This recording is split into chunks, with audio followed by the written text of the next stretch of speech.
हरे कृष्ण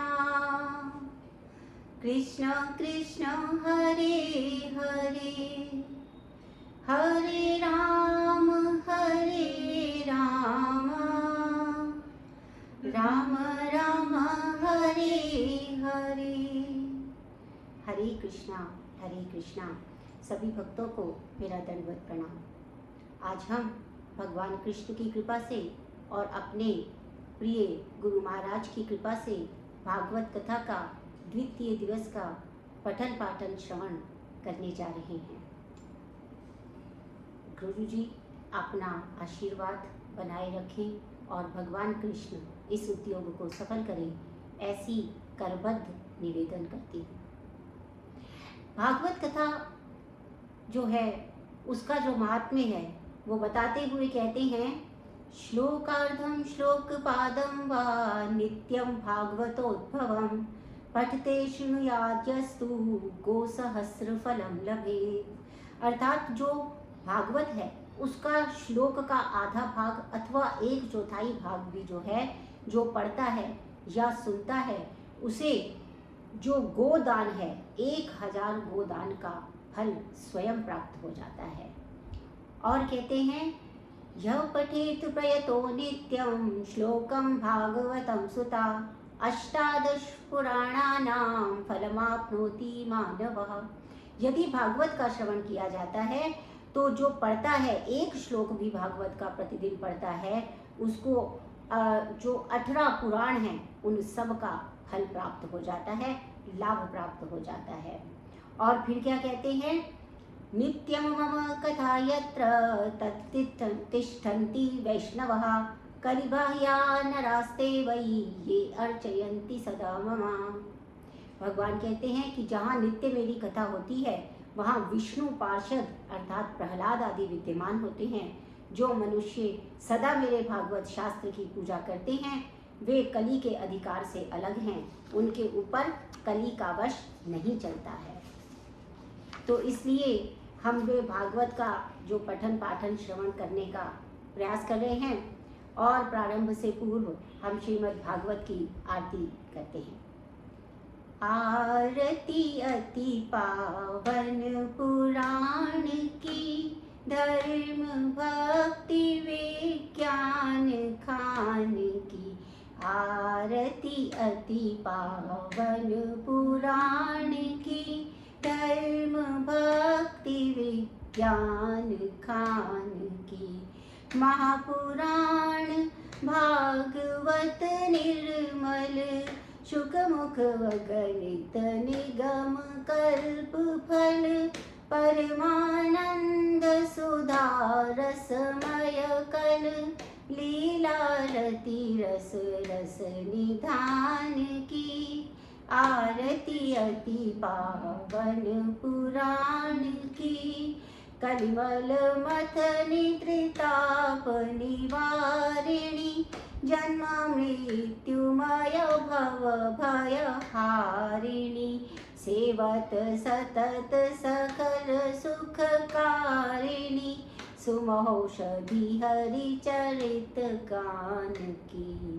आरती अति पावन पुराण की। विषय विलास विमोह विनाशिनी, विमल विराग विवेक विकासिनी। भगवत तत्व रहस्य प्रकाशिनी, परम ज्योति परमात्म ज्ञान की। आरती अति पावन पुराण की, धर्म भक्ति विज्ञान खान की। परमहंस मुनि मन उल्लासिनी, रसिक हृदय रस रास विलासिनी। भक्ति मुक्ति रत प्रेम सुदासिनी, कथा किंचन प्रिय सुजान की। आरती अति पावन पुराण की, धर्म भक्ति विज्ञान खान की। हरे कृष्णा। भगवान के भक्त जो हैं जब एकत्रित होते हैं तो भगवान के जो भजन हैं उनको करने में विशेष उनकी प्रीति रहती है। तो भगवान का सब कुछ मधुर है। भगवान के लिए मधुराष्टकम गाएंगे और भगवान के उस सारी मधुरता को अपने अंदर उसका रसपान करेंगे। अधीरम मधुरम वदनम मधुरम नयनम मधुरम हसितम मधुरम हृदयम मधुरम गमनम मधुरम मधुराधिपते अखिलं मधुरं वचनं मधुरं चरितं मधुरं वसनं मधुरं वलितं मधुरं चलितं मधुरं भ्रमितं मधुरं मधुराधिपते अखिलं मधुरं वेणुर्मधुरं वेणुमधुरं पाणिमधुरो पादो मधुरो नृत्यं मधुरं सख्यं मधुरं मधुराधिपते अखिलं मधुरं गीतं मधुरं गीतं मधुरं भोक्तं मधुरं सुप्तं मधुरं रूपं मधुरं तिलकं मधुरं मधुराधिपते अखिलं मधुरं गरजा मधुरा करुणं मधुरं हरणं मधुरं स्मरणं मधुरं वमितं मधुरं शमितं मधुरं मधुराधिपते अखिलं मधुरं गुञ्जा मधुरा माला मधुरा यमुना मधुरा वीथि मधुरा सलिलं मधुरं कलिलं मधुरं मधुराधिपते अखिलं मधुरं गोपी मधुरा लीला मधुरा युक्तं मधुरं भुक्तं मधुरं दृष्टं मधुरं शिष्टं मधुरं मधुराधिपते अखिलं मधुरं वृंदा मधुरा गोवा मधुरा यष्टिर्मधुरा श्रेष्टिर्मधुरा दरितं मधुरं फलितं मधुरं मधुराधिपते अखिलं मधुरं मधुराधिपते अखिलं मधुरं। श्री भगवान की जय। भगवान के कृष्णाष्टक का अब हम जो है कीर्तन करेंगे और भगवान सामने जो हैं वो अपनी मुरली लिए वो हमारे सामने खड़े हैं। इस चित्र को अपने मन के भीतर रखकर चलिए भगवान के अष्टक का कीर्तन करते हैं। भजे व्रजेक मंडनम समस्त पाप खंडनम स्वभक्त चित्त रंजनम सदैव नंद नंदनम सुपिच्छ गुच्छ मस्तकम सुनाद वेणु हस्तकम अरंग रंग सागरम नमामि कृष्ण नागरम नमामि कृष्ण नागरम मनोज गर्भ लोचनम विशाल लोल लोचनम विधूत गोप शोचनम नमामि पद्म लोचनम कराल विंद भूधरम स्मितावलोक सुंदरम महेंद्र मान धारणम नमामि कृष्ण वारणम नमामि कृष्ण वारणम कदम्ब सून कुंडलम सुचारु गंध मंडलम व्रजानगमेकवल्लभं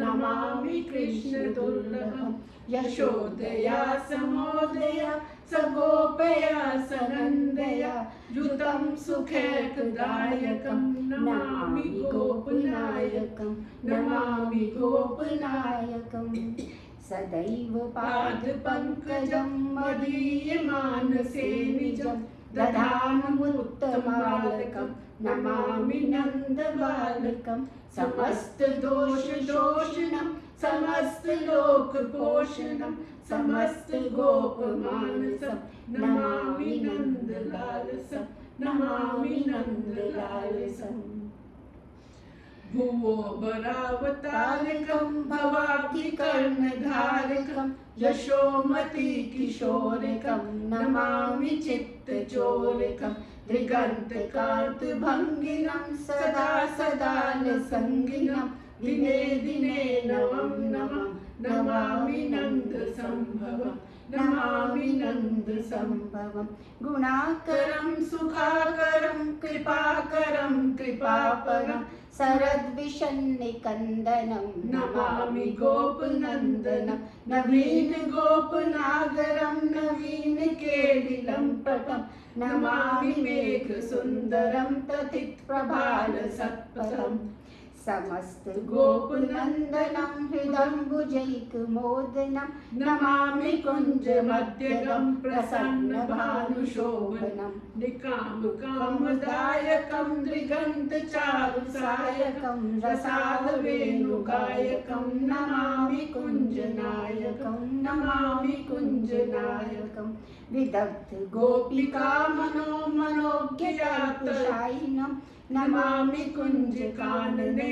प्रवृद्धवह्निपायनं किशोरकान्तिरञ्जितं दृगञ्जनं सुशोभितं गजेन्द्रमोक्षकारिणं नमामि श्रीविहारिणं नमामि श्रीविहारिणं नमामि श्रीविहारिणं यथा तथा यथा तथा तदेव कृष्ण सत्कथा गया सदैव गीयतां तथा कृपा विधीयतां प्रमाणिकाष्टद्वयं जपत्यधीत्य यः पुमान् भवेत् स नन्दनन्दने भवे भवे सुभक्तिमान् भवे भवे सुभक्तिमान् भवे भवे सुभक्तिमान्। श्री नमो श्री कृष्णाय नमः। ओम नमो नारायणाय नमः। आज की कथा का प्रारंभ करते हैं मंगलाचरण के साथ में। अस्मत् गुरुभ्यो नमः, अस्मत् परम गुरुभ्यो नमः, अस्मत् श्री गुरुभ्यो नमः। श्री राधा कृष्णाभ्यां नमः। श्रीमते रामानुजाय नमः। लंबोदरं परम सुंदरम एकदंतं त्रिरक्तांबरं त्रिनयनं परमं पवित्रम् उद्यद्दिवाकर निभोज्वल कांतिकांतं विघ्नेश्वरं सकल विघ्नहरं नमामि। शरीरं स्वरूपं ततो वा कलत्रं यशश्चारुचित्रं धनं मेरुतुल्यं मनश्चैनलग्नं श्रीगुरुरन्ध्रिपद्मे तथा किं तथा किं तथा किं तथा किं नारायणं नमस्कृत्य नरं च एव नरोत्तमं देवी सरस्वती व्यासो ततो जयमुदीरयेत्। जयतु देवो देवकी नन्दनोऽयं जयतु कृष्णो वृष्णिवंशुप्रदीपः जयतु मेघश्यामलः कोमलाङ्गः जयतु पृथ्वीभारनाशो मुकुन्दः। श्रीकृष्ण त्वदीये पदपङ्कजपञ्जरान्तम् अद्यैर्निविशतु मानसराजहंसः। प्राणप्रयाणसमये कफवातपित्तैः कण्ठावरोधन् विधौ स्मरणं कुतस्ते। वरहापीडं नटवरवपुः कर्णयो कर्णिकारं बिभ्रद्वासा कनककपिशं वैजयन्तीं च मालां। रन्ध्रान् वेणोरधरसुधया पूरयन् गोपवृन्दैः वृन्दारण्यं स्वपदरमणं प्राविशद्गीतकीर्तिः। करारविन्देन पदारविन्दं मुखारविन्दे विनिवेशयन्तं वटये पत्रस्य पुटे शयानं बालं मुकुन्दं मनसा स्मरामि। रामाय रामभद्राय रामचन्द्राय वेदसे रघुनाथाय नाथाय सीताय पतये नमः। अंजनानंदनं वीरं जानकी शोकनाशनं कपीक्षमक्षहन्तारं वन्दे लङ्काभयङ्करं। मूकं करोति वाचालं पङ्गुं लङ्घयते गिरिं यत्कृपातमहं वन्दे परमानन्दमाधवं। त्रिनादपि सुनीचेन तरोरपि सहिष्णुना अमानिना मानदेन कीर्तनीयः सदा हरि, कीर्तनीयः सदा हरि। श्रीमद् भागवत पुराण की जय। हरे राम हरे रामेव केवलं कलौ नास्त्येव नास्त्येव गतिरन्यथा। अर्थात भगवान हरि के अतिरिक्त इस कलयुग में और कोई भी किसी भी प्रकार से गति संभव नहीं है।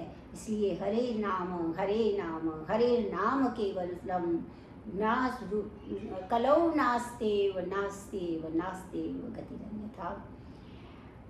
भागवत क्या है ये बता रहे हैं।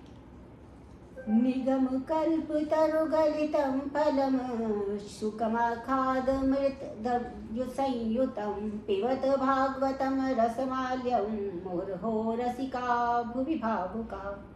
ये जो वेद रूपी वृक्ष है, ये जो भागवत है, ये वेद रूपी वृक्ष का परिपक्व फल है। शुकदेव रूपी तोते के मुंह के साथ स्पर्श हो जाने पर वो अमृत के समान हो गया है, जिसमें छिलका गुठली आदि त्याज्य अन्न बिल्कुल भी नहीं है। इसीलिए हे रसिको, हे भावुको, जब तक जीवन है तब तक इस भागवत रस का पान करो।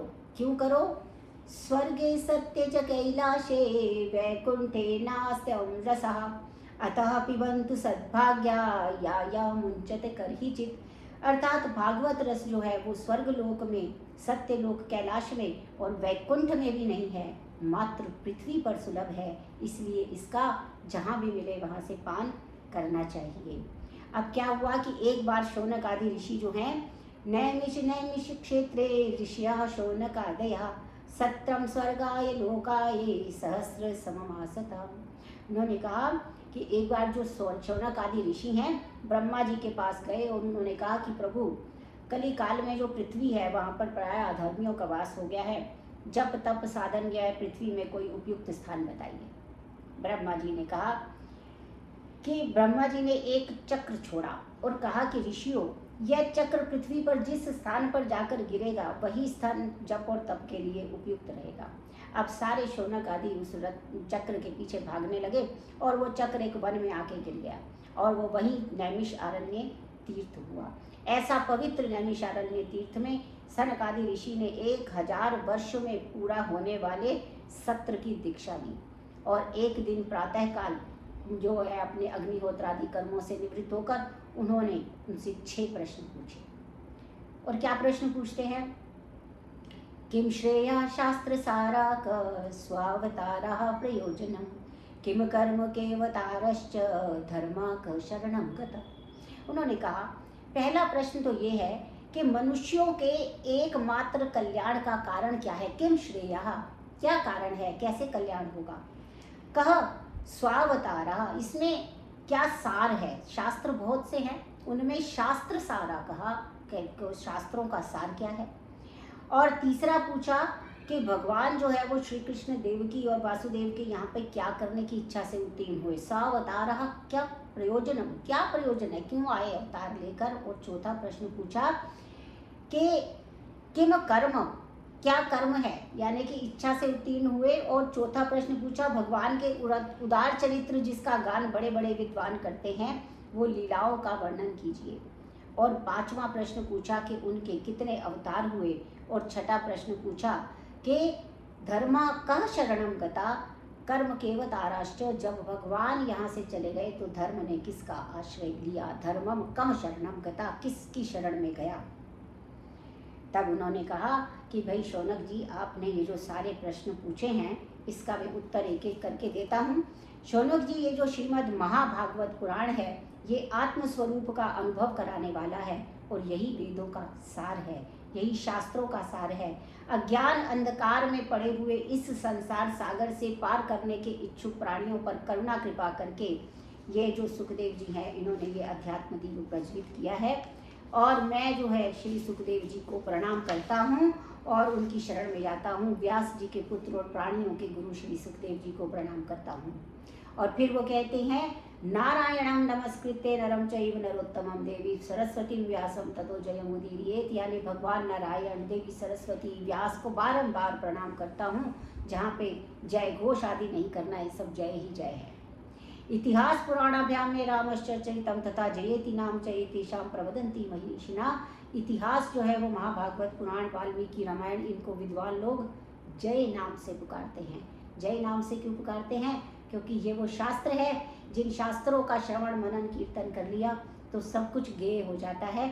इसीलिए सब प्रकार से कल्याण और मंगल होता है, हर प्रकार से विजय होती है, इसलिए इनको जय भी कहा गया है। और मनुष्य का धर्म कौन सा है? सबई पुंसाम परो धर्मो यक्तो भक्ति रथो प्रजे। कौन सा परम धर्म है हम सबका? एक ही परम धर्म है हम सबका कि हम भक्ति करें, भगवान के हो जाएं, जिसमें निष्काम भक्ति बनी रहे, वही सबसे बड़ा धर्म है।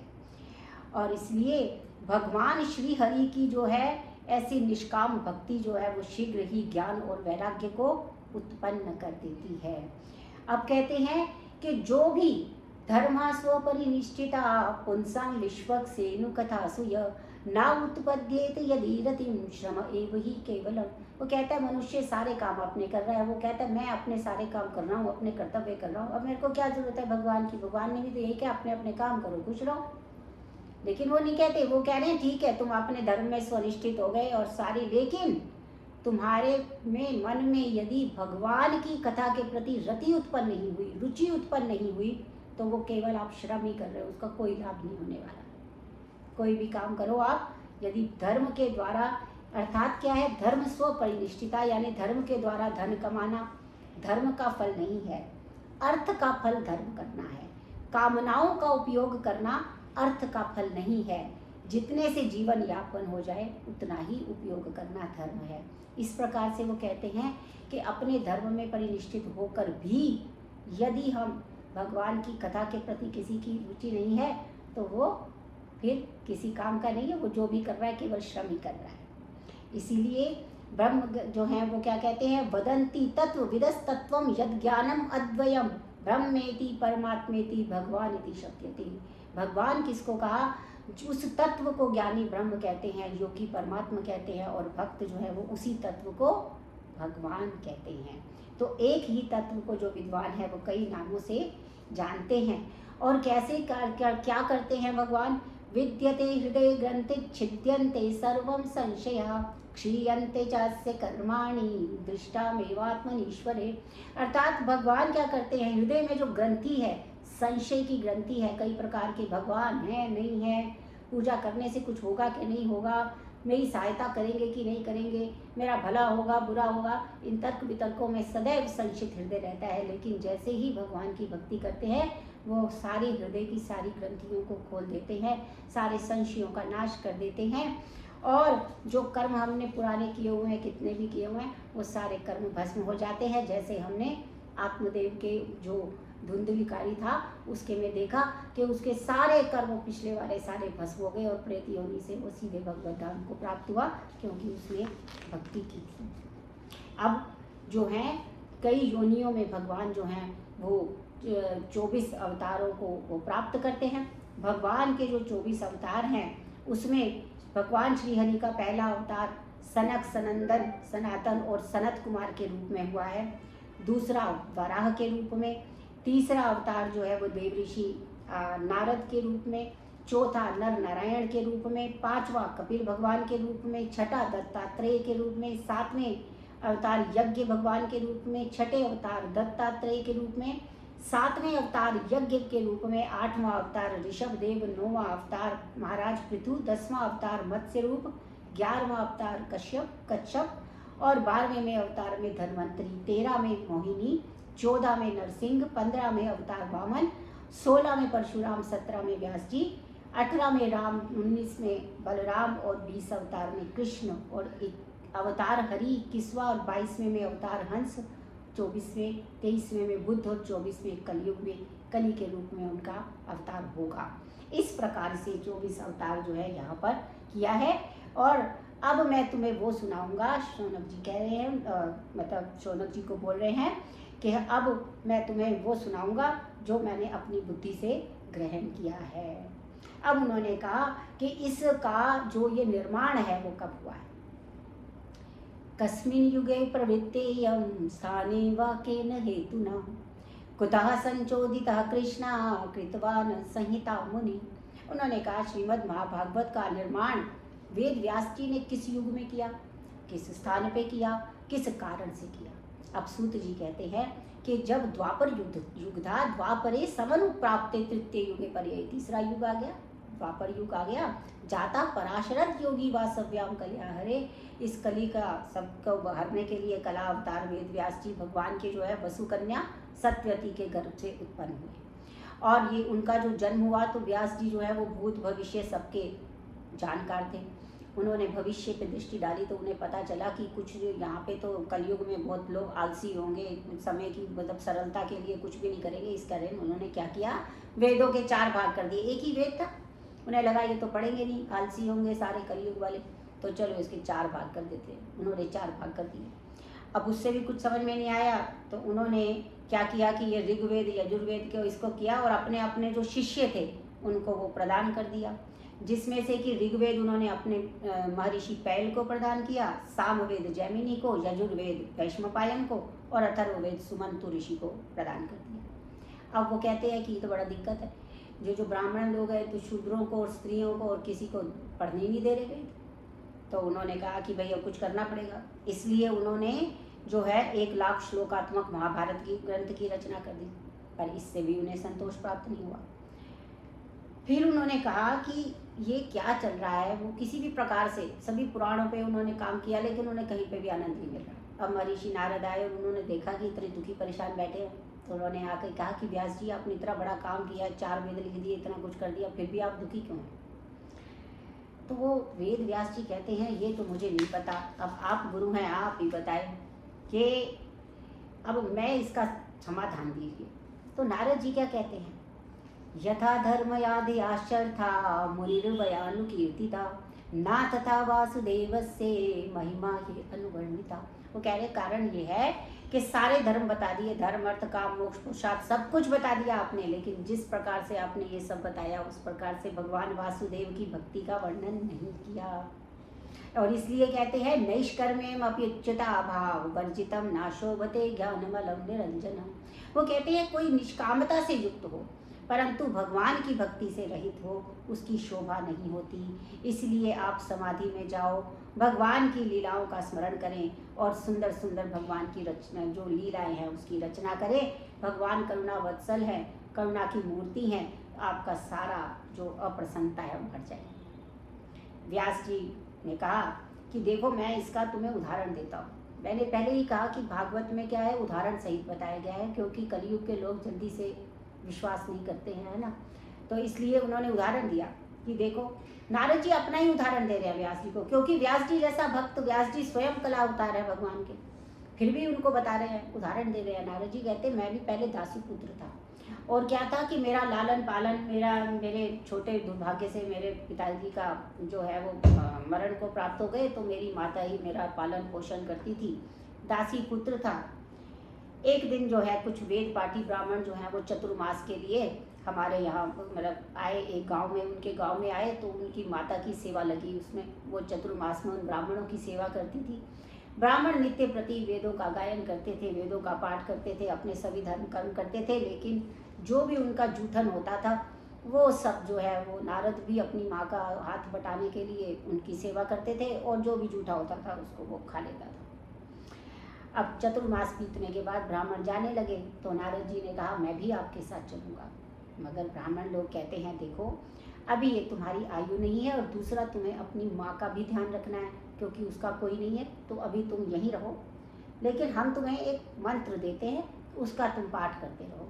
तो मंत्र क्या दिया, नमो भगवते तुभ्यं वासुदेवा धीमहि प्रद्युम्नाय निरुद्धाय नमः संकर्षणाय च। चतुर्व्यूह मंत्र दिया और आशीर्वाद दिया कि तुम्हें अपने जीवन में भगवान का दर्शन अवश्य होगा, इस प्रकार का जप करें। तो वो इस प्रकार का जप करने लगे। तो एक दिन क्या हुआ कि माँ जो है वो सायकाल जाती है गाय का दूध देने के लिए, और उसका पैर एक सर्प पे पड़ जाता है और वो माता को डस लेता है और माता की मृत्यु हो जाती है। अब नारद जी सोच रहे हैं, उन्होंने कहा कि मुझे लगा अनुग्रहम मन्यमाना प्रातिष्ठम दिशम उत्तरम, कहने लगे कि मैंने तो बड़ा अनुग्रह माना कि चलो माता की स्वयं निधन हो गया, अब मैं अपना भक्ति कर सकता हूँ, मैं उत्तर दिशा की तरफ जाता हूँ। तो ये जो दो बातें हैं ये हमें ये बताती हैं कि पहली बात ये होती है कि यदि हम किसी को गुरु मान लेते हैं तो उसके पर निष्ठापूर्वक मतलब जो है कार्य करना है। जैसे नारद जी कर रहे थे कि हाँ उन्होंने ये मंत्र दिया तो वो तब कर रहे हैं कि हाँ मुझे भगवान के दर्शन अवश्य होंगे। दूसरी बात, जीवन में बड़ी से बड़ी कठिनाई आ जाती है, एक ही माँ थी जो सब उनका ध्यान रखती थी, सब करती थी, वो भी चली गई। ये कितना कष्ट का कार्य था, परंतु क्योंकि भगवान के भक्त थे इसलिए उन्होंने उसको सहज भाव से लिया और सोचा अच्छा हुआ, ये मेरे पे अनुग्रह ही हुआ क्योंकि मेरा मोह बंधन छूटा और अब मैं भगवान की भक्ति कर सकता हूँ। तो वो उत्तर दिशा की ओर चल पड़े और वहाँ पे जाके बहुत दूर तक चलते चलते वो एक जगह पे पीपल के वृक्ष के नीचे आसन लगा के बैठ गए और जैसा ऋषियों ने बताया था वैसे ही भगवान का ध्यान करने लगे। और उनकी उत्कट अभिलाषा के कारण उनके नेत्रों से अश्रु का प्रवाह होने लगा और भगवान का असली विग्रह उन्होंने बताया कि उनके हृदय में प्रकट हुआ। लेकिन जैसे ही वो उसका आनंद लेने लगे वो वहाँ से अंतर्ध्यान हो गए और उसके में उनके वो बड़े दुखी हुए कि ये कैसे हो गया। तो उसमें एक आकाशवाणी हुई, अभिपक्व कषायाणाम दुर्दर्शहम कुयोगिनाम। उन्होंने कहा कि जब तक पूरी तरह से विषय वासना की निवृत्ति नहीं होती ऐसे अधकचरे कुयोगियों को मैं अपना दर्शन नहीं देता। तो इसलिए जो तुम्हें एक बार दर्शन हुआ है वो मुझ में भक्ति उत्पन्न करने के लिए हुआ है। अब ऋषियों की वाणी को सत्य करने के लिए ये प्रेम जो है मैं यहाँ आ गया, क्योंकि ऋषियों ने कहा था कि जो पाठ करेगा वो मैं यहाँ आ जाऊँ। तो यहाँ पर भी हमें जानना है कि भगवान इतने भक्तवत्सल है कि वो अब उन्होंने कह दिया, ऋषियों ने जो उसकी पूजा करते हैं तो उसका प्रण रखने के लिए उन्होंने दर्शन दिया। लेकिन उन्होंने कहा कि इस जन्म के पश्चात नारद जी जब आपका जन्म होगा तो आप निष्प्रिय होकर कार्य कर काल की प्रतीक्षा करो, पृथ्वी में भ्रमण करो, फिर जब आपका 5 भौतिक शरीर छूटेगा फिर देखेंगे अगले जन्म में। तो उनका 5 भौतिक शरीर छूटा और काल के अंत में जब भगवान नारायण की सोने की इच्छा हुई उस समय नारद जी ब्रह्मा जी के द्वारा उनकी श्वास के द्वारा उनके रूप में चले गए और पुनः सृष्टि हुई। तो वो ब्रह्मा के पुत्र के रूप में उत्पन्न हुए और भगवान ने मुझे ये वीणा पकड़ा दी और उसी से मैं क्या करता हूँ, नारायण नारायण नारायण नारायण, इस प्रकार से। और देवर्षि नारद कहते देखो कहाँ मैं दासी पुत्र था और कहाँ भगवान ने मुझे महर्षि बना दिया। तो इस प्रकार भगवान की महिमा का वर्णन करके नारद वहाँ से चले गए और ब्रह्म नदी सरस्वती के पश्चिम तट पे संप्रयास नामक एक आश्रम में वेदव्यास जी का मन भगवान में समाहित हुआ और अपने पुत्र श्री सुखदेव जी को उन्होंने इसे पढ़ाया। शौनक जी कहते हैं अरे भाई सुखदेव जी तो पहले ही निवृत्ति परायण है, उत्पन्न होते ही उन्होंने घर छोड़ दिया था, इन्होंने कैसे पढ़ा दिया उनको। तो श्री सुखदेव जी कहते हैं कि शौनक जी महर्षि जो नारद थे वेदव्यास थे उन्होंने सात्वत संहिता की रचना की और विचार करने लगे कि इसका उत्तम अधिकारी कौन है। और उस समय उन्हें अपने पुत्र जो है परमवीर राज श्री सुखदेव जी का स्मरण आया और उन्होंने अपने शिष्यों को भागवत के कुछ श्लोक याद कराए और व्यास शिष्य वन में जाते तो भागवत के श्लोकों का गान करते हुए एक दिन उस वन में पहुंच गए जहाँ सुखदेव जी थे। वो ध्यान में बैठे हुए थे तो एक शिष्य के मुख से निकला, बरहा पीडम नटवर वपु कर्णयो कर्णिकारम बिभ्रदवासा कनक कपिशम वैजयंतीं च मालां रंध्रान् वेणोर अदर सुदया पूरयन् गोप वृंदै वृंदारण्यम स्वपद रमणम प्राविशद गीत कीर्ति। भगवान श्री कृष्ण अपने सिर पर क्या चित्रण किया है, भगवान श्री कृष्ण अपने सिर पर मयूर का पिच्छ धारण किए हैं, श्रेष्ठ नट के समान सुंदर वेश है, कान में कनेर के पुष्प हैं, शरीर पे पीतांबर और गले में एक वनमाला शोभायमान हो रही है और अपने चरण कमलों से वृंदावन को पवित्र करते हुए भगवान श्री कृष्ण ग्वाल बालों के साथ वन में प्रवेश कर रहे हैं। श्री सुखदेव जी ने भगवान कृष्ण का ऐसा सुंदर रूप का वर्णन सुना, वो ध्यान हटाकर उठने ही वाले थे तो उनके मन में विचार आया कि उन्हें अपने रूप का बहुत अभिमान होता है। तो वो रुक गए। इसी समय शिष्य ने दूसरा श्लोक सुनाया। अहो बकिम यस्तनकालकूटम जिघांसयापाय यद्यपि साधुभिः लेभे गतिं धात्र्युचितं ततो अन्यं कवा दयालुं शरणं व्रजेम। उन्होंने कहा, इस श्लोक में भगवान के स्वभाव का वर्णन कर दिया।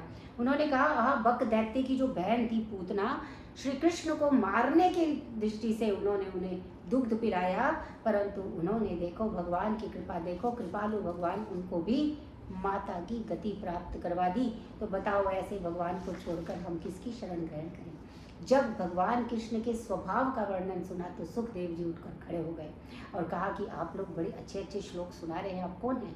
उन्होंने कहा, अरे हम तो व्यास जी के शिष्य हैं, उन्होंने तो ऐसे ऐसे 18,000 श्लोक लिखे हैं। सुखदेव ने कहा, आपके गुरु कौन है। उन्होंने कहा, व्यास जी। तो सुखदेव कहते हैं, वो तो मेरे पिता हैं।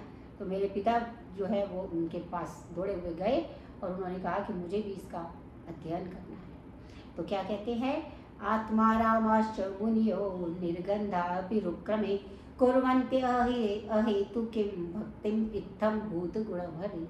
अर्थात सोनक जी भगवान श्री हरि के गुण ही ऐसे हैं कि जो आत्मा राम है, अर्थात जिन्होंने अपने आप को स्वयं को आत्मा स्वरूप में प्राप्त किया है, उनकी अविद्या की गांठ खुल गई है, वे श्री भगवान श्री हरि की भक्ति, निष्काम भक्ति करते हैं।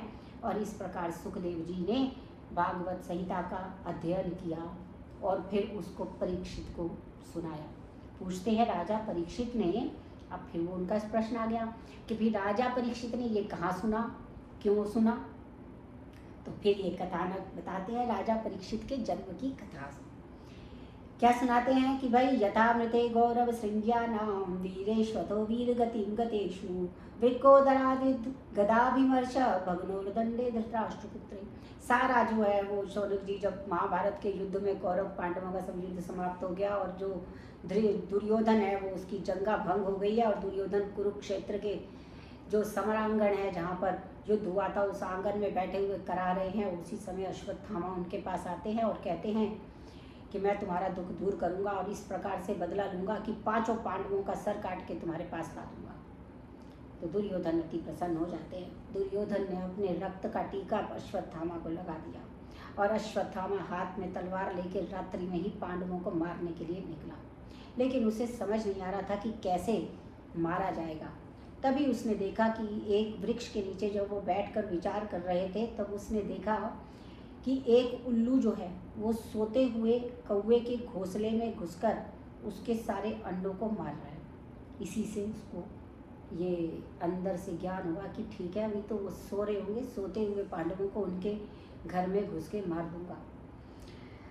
अब पांडवों के अब जहाँ क्योंकि विजय प्राप्त हो गई थी, भगवान कृष्ण पांडवों के साथ है, तो वो भगवान कृष्ण कहते हैं कि जिस दिन विजय की प्राप्ति हो उस दिन अंदर नहीं रहना चाहिए, बल्कि अपना शिविर छोड़ के बाहर जाना चाहिए और भगवान के नामों का कीर्तन, हरि कीर्तन और संकीर्तन करना चाहिए, अपने वहाँ रहना ही नहीं चाहिए। उनको बाहर निकाल दिया, सारे पांडव वहाँ नाचने लगे, बाहर जाकर अपना उसके बाहर जा रहे थे, परंतु वहाँ द्रौपदी के 5 पुत्र जो थे, प्रतिबिंब, प्रतिम्ब, श्रुतसेन, श्रुतकीर्ति, शतानीक, श्रुतकर्मा, ये सो रहे थे। और रात्रि में जब उनको दिखा नहीं तो उनको लगा कि ये 5 पांडव ही होंगे और उन्होंने सबके सिर काट दिए और ले जाके दुर्योधन के हाथ में दे दिए कि देखो मैं ले आया। दुर्योधन अति प्रसन्न हुआ, परंतु जो रोशनी हल्की सी चंद्रमा की आ रही थी उसमें जब उसने देखा कि ये तो पांडव नहीं, पांडव के पुत्र हैं, तो दुर्योधन अति विचलित हो गया और उसने कहा, अश्वत्थामा ये क्या किया तुमने हमारा सारा कुल ही नष्ट कर दिया, हमारे कुल में यही तो एक थे, वो भी तुमने नष्ट कर दिए। तो इसको जो है दुर्योधन इस जो उसको शोक हुआ, उसके शोक में उसने अपने प्राण त्याग दिए, क्योंकि दुर्योधन को एक श्राप मिला था कि जिस पल अति प्रसन्नता और अति शोक एक ही समय में हो जाएगा उस समय वो मृत्यु को प्राप्त होगा। तो दुर्योधन अति प्रसन्न हुआ जब पांडवों के सिर कट गए ऐसा मान के, और अति दुखी हो गया जब उसको पता चला कि ये तो 5 पुत्र चले गए, हमारा सारा वंश नष्ट हो गया। तो उसी समय में उन्होंने प्राण त्याग दिए। अब अश्वत्थामा डर गया, उसको लगा अब तो पांडव मुझे छोड़ेंगे नहीं। वो वहाँ से भागने लगा। माता शिशुनाम निधनम सुतानाम निशम्य घोरम परितप्यमाना तदा रुदपाश्पकलाकुलाक्षी ताम सांत्वन्या किरीटमाली। अब जो द्रौपदी है, जो प्रातःकाल द्रौपदी ने पुत्रों की मृत्यु देखी तो वो अत्यंत दुखी हो गई, विलाप करने लगी। तब अर्जुन ने कहा, द्रौपदी तुम शोक मत करो, जिस आतताई अधम ब्राह्मण ने ये तुम्हारे पुत्रों का वध किया है, मैं उसका सर काट कर तुम्हारे सामने प्रस्तुत कर दूंगा, तब तुम्हारे आंसू पहुंचूंगा। ऐसा कहकर अर्जुन ने श्री कृष्ण को सारथी बनाया और रथ में बैठकर अश्वत्थामा को पीछा किया। अश्वत्थामा जहाँ तक भाग सकता था भागा, परंतु उसे कहीं शरण नहीं मिली। उसका घोड़ा थक गया, वो गिर गया, तो आत्मरक्षा के लिए उसने ब्रह्मास्त्र छोड़ दिया।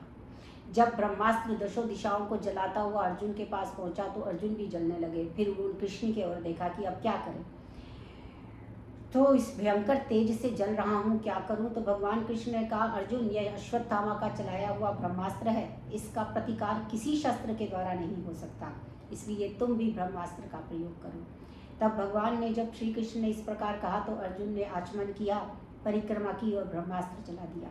और ब्रह्मास्त्र का संधान किया तो दोनों अस्त्र आकाश में टकराकर त्रिभुवन को नष्ट करने लगे। लोगों ने समझा कि प्रलय आने वाली है। उस समय लोगों के नाश को देखकर भगवान कृष्ण की आज्ञा से अर्जुन ने दोनों ब्रह्मास्त्रों को लौटा लिया और रथ से उतरकर अश्वत्थामा को बलि मतलब उसको बांध लिया। कृष्ण ने कहा, मत्त प्रमत्त उन्मत्तम सुक्ति बालम स्त्रियम जड़म प्रपन्नम विरथम बीतम नारिपुमहंति धर्मविद। उन्होंने कहा, हे अर्जुन, जो धर्मवेत्ता पुरुष होते हैं वे असावधान मत वाले पागल सोए हुए बालक स्त्री मूर्ख शरण में आए हुए रथीन और भयभीत शत्रु को नहीं मारते, परंतु जो पुरुष दूसरों को मारकर अपने प्राणों का पोषण करता है उसका वध करना श्रेयस्कर है। तुमने जो प्रतिज्ञा की थी कि मैं अश्वत्थामा का सिर काट कर उन्हें भेंट करूंगा, अपनी इस प्रतिज्ञा को पूर्ण करो और शीघ्र ही इस नराधम अश्वत्थामा का वध कर दो। भगवान श्री कृष्ण ने अर्जुन की धर्म की परीक्षा लेनी चाहिए, परंतु अर्जुन का हृदय महान है। उसने कहा, यद्यपि अश्वत्थामा ने पुत्रों की हत्या की थी, तथापि अर्जुन के मन में गुरु पुत्र को मारने की इच्छा नहीं हुई। वे अश्वत्थामा को शिविर में ले आए और द्रौपदी ने पशु के समान बंधे हुए गुरु पुत्र अश्वत्थामा को देखा तो कहने लगी, मुच्यता मुच्यता हमेशा ब्राह्मणों नितराम गुरु। उसने कहा, देखो इन्हें छोड़ दो, ये ब्राह्मण है, हमारे पूजनीय हैं। गुरुदेव से आपने रहस्य के सहित धनुर्वेद की शिक्षा ग्रहण की थी और गुरु द्रोणाचार्य के रूप में ये पुत्र उनके खड़े हुए हैं। इनके मारे जाने पर जैसे मैं विलाप कर रही हूँ, इसी तरह से गुरु माता भी विलाप करेंगी, इसलिए इसे छोड़ दो। ये सुनकर धर्मराज युधिष्ठिर को भी अच्छा लगा। नकुल, सहदेव, अर्जुन और भगवान श्री कृष्ण ने भी अनुमोदन किया, लेकिन भीमसेन अति क्रुद्ध हुए। उन्होंने अपनी गदा उठाई और अश्वत्थामा को मारने दौड़े। उस समय भगवान श्री कृष्ण ने भीमसेन को रोक लिया और कहा, ब्रह्मबंधुर न हंतव्ये आततायी वदारणा मय्येव उभयम आमंतम परिहायम मनुशासनम। अर्जुन ब्राह्मण को कभी मारना नहीं चाहिए, लेकिन आतताई को छोड़ना नहीं चाहिए। अब दोनों बातें ही शास्त्र में कही गई हैं, दोनों आज्ञाओं का पालन करो और द्रौपदी को जो तुमने प्रतिज्ञा की थी उसे भी पूर्ण करो और मुझे जो भीमसेन को जो प्रिय है वो भी करो। अब अर्जुन ने, क्योंकि भगवान से गीता का ज्ञान लिया हुआ है, अर्जुन समझ गए। उन्होंने तलवार निकाली, उसकी मणि निकाल ली, उसके बालों को जोड़ा मोड़ दिया और उसको निष्कासित कर दिया देश से। तो जो ब्राह्मण होता है, सिर मोड़ देना, धन छीन लेना, स्थान से निष्कासित कर लेना, यही ब्राह्मणों का वध है। ब्राह्मणों के शारीरिक वध का विधान शास्त्र नहीं करता है और इस प्रकार से उसका अपमान हुआ। अश्वत्थामा ने इस अपमान का तो वो कुछ कर नहीं पाया, तो उसने वो एक ब्रह्मास्त्र उत्तरा की तरफ दौड़ा, मतलब की तरफ ब्रह्मास्त्र का प्रयोग कर दिया, ताकि उत्तरा के पेट पे जो गर्भ पल रहा है उसको ब्रह्मास्त्र लग जाए। अब जो उत्तरा है वो दौड़ी दौड़ी भगवान के पास आई। पाहि पाहि महायोगिन देव देव जगतपते नान्यम तदभयम पश्ये यत्र मृत्युम परस्परम। हे भगवान, ये आपके सिवा मैं किसके पास जाऊं, क्योंकि अगर आप मेरे गर्भ की रक्षा नहीं करेंगे तो लोग आपको ही कहेंगे कि जिस कुल के रक्षक भगवान कृष्ण थे उसका सारा कैसे कुल नाश हो गया। अब देख लो आपको क्या करना। भगवान ने जब जो है उत्तरा को देखा तो उन्होंने कहा, तो भगवान ने योग माया के द्वारा सूक्ष्म शरीर धारण किया और उत्तरा के गर्भ में प्रविष्ट हो गए, गर्भ की रक्षा की। और जब उत्तरा स्वस्थ हो गई तो पांडवों से आज्ञा लेकर भगवान कृष्ण द्वारका की ओर प्रस्थान करने लगे। परंतु उसी समय में कुंती महारानी आ गई और वो हाथ जोड़कर श्री कृष्ण की स्तुति करने लगी। नमस्ये पुरुषं त्वाद्यम ईश्वरं प्रकृतेः परम अलक्ष्यम सर्वभूतानाम अंतर्बहिरवस्थितम। वो कह रही है, प्रभु मैं आपको प्रणाम करती हूँ। भगवान श्री कृष्ण ने कहा, बुआ जी ये उल्टी गंगा क्यों बहा रही है, मुझे आपको प्रणाम करना चाहिए, आप मुझे प्रणाम कर रही हैं। तो उन्होंने कहा, तुमने बहुत छल लिया बुआ बुआ करके, आज तक बहुत ठगा। आज मैं जान गई कि आप प्रकृति से परे साक्षात पर ब्रह्म है, जो सबके भीतर भी निवास करते हैं और बाहर भी निवास करते हैं। जैसे कि उत्तरा के गर्भ में भी आप प्रविष्ट हो गए और बाहर भी हमें दिख रहे हैं, इसी प्रकार आप सृष्टि के भीतर भी हैं, बाहर भी हैं। मैं आपको जान गई। माया तो भगवान ने पूछा, अच्छा तो ये बताइए, अगर मैं सब जगह हूँ तो फिर मैं सब दिखता क्यों नहीं हूँ, दिखाई क्यों नहीं देता, सर्वत्र स्थित हूँ। तो कुंती ने कहा, मायावजनी काच्छन्नम अज्ञाधोक्षजम अव्ययम, कि सबके ऊपर ये जो माया का आवरण आपने लगा रखा है ना, इसके कारण कोई आपको देख नहीं पाता, आप तो सर्वत्र व्याप्त हैं। और फिर और भगवान की पूजा करते हुए कहते हैं, क्या किया है आपने, यथा ऋषिकेश कलेन देवकी कंसेन रुद्राति चिरम कुक्षुचार्पिता विमोचिता हम सहतात्मा सहतात्मजा विभोतव्येव नाथेन मुहुर विपत्कणात्। उन्होंने कहा, आपने तो केवल देवकी के तो सिर्फ दुष्ट कंस से देवकी की रक्षा की, पर आपने देवकी की सिर्फ रक्षा की, आपने पुत्र उनके नष्ट होने दिए, पर मेरे तो पुत्रों सहित आपने बार बार मेरी रक्षा की है। भीमसेन छोटा था, उसको विष दे दिया, तब आपने बचा लिया, वो अमृत बन गया। उसको 10,000 हाथियों का बल मिल गया। वन में थे, हिडिंबा आदियों ने हमला कर दिया तो वहाँ पे रक्षा की। महाभारत के युद्ध में जहाँ भीष्म पितामह आदि रथी विद्यमान थे, उस समय आपने मेरे पुत्रों को खरोच तक नहीं आने दी। और कहाँ तक सुनाऊं, आपने अभी अभी अश्वत्थामा के ब्रह्मास्त्र से उत्तरा के गर्भ की रक्षा की। इसलिए प्रभु मैं तो क्या वरदान मांगती हूँ। देखिए जो कुंती महारानी है वो क्या वरदान मांग रही हैं।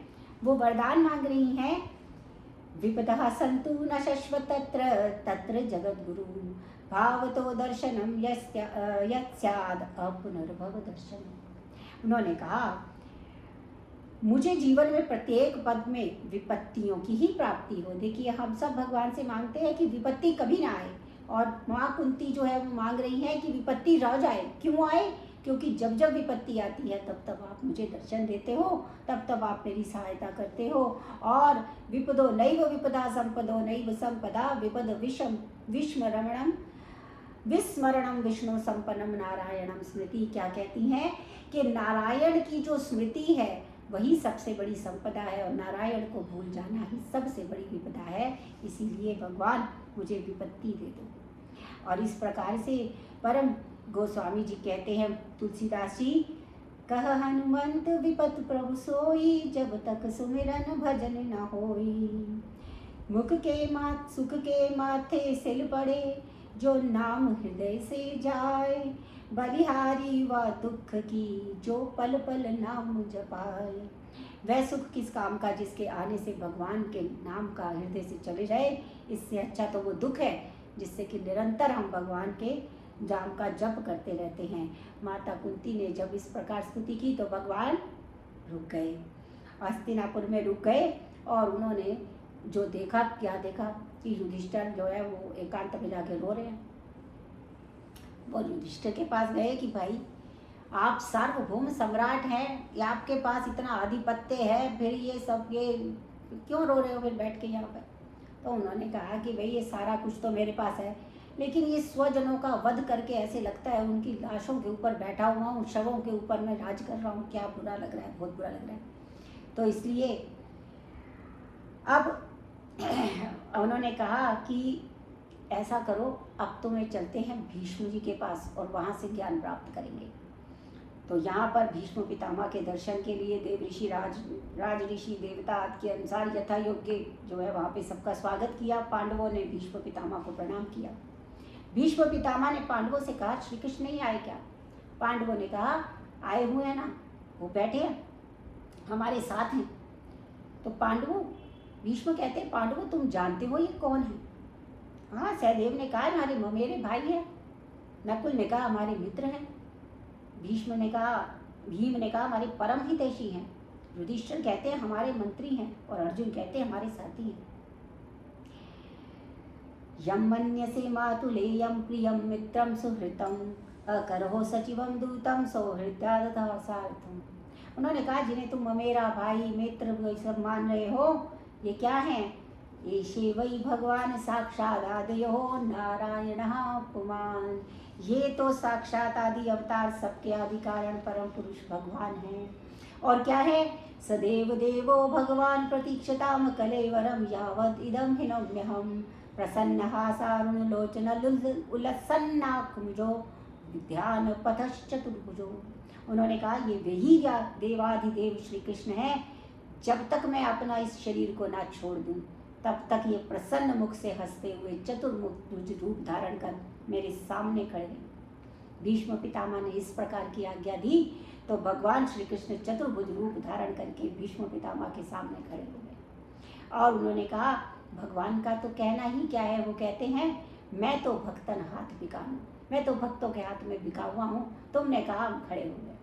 धर्मराज युधिष्ठिर के प्रश्न करने पर पितामह भीष्म ने दान धर्म राज वर्ण धर्म मोक्ष श्री सब कुछ भागवत धर्म का संक्षेप में और विस्तार से वर्णन किया। और उसी समय वो पवित्र समय आ गया उत्तरायण का, जिसका योगी लोग प्रतीक्षा करते हैं। पितामह भीष्म ने सब जगह से अपनी बुद्धि को हटाकर भगवान श्री कृष्ण के चरणों में लगा दिया और हाथ जोड़कर पुष्पिताग्र छंद में एकादश श्लोकों के द्वारा अपने एकादश इंद्रिय रूप पुष्प भगवान श्री कृष्ण के चरणों में समर्पित कर दिए।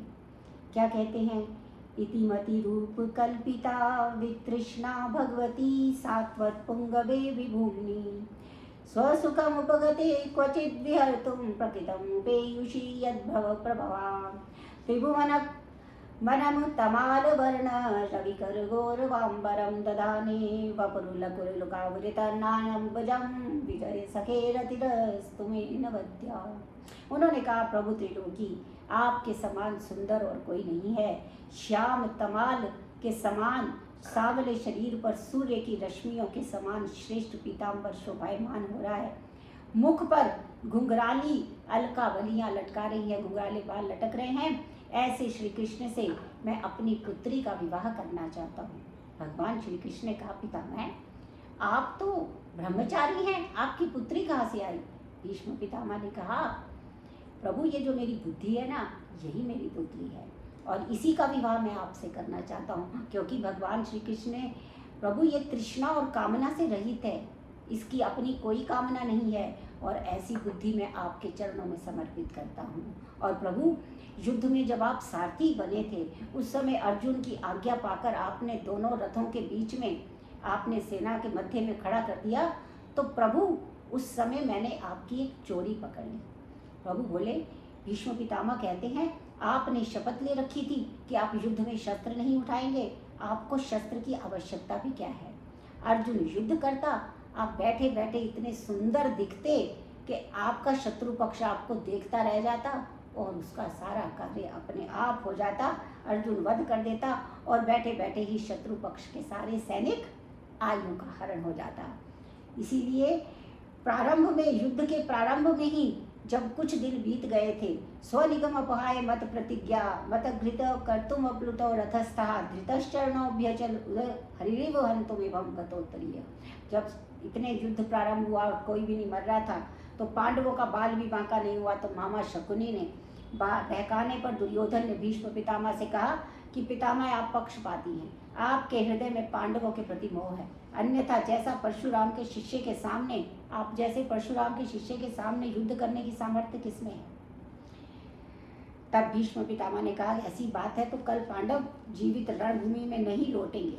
जो पे वीर पारथ को रथ न मिलाऊं धूरी, तो पे कुरुवंशिन को अंश न जानिए। जो पे मेरे बाण पांडवन के न भेदे प्राण, तो पे कहीं कायर प्रमाण ही बखानिए। उन्होंने कहा कल जो है मैं एक भी पांडव को जीवित नहीं छोड़ूंगा, मुझे कुरुवंश का प्रतिज्ञा है।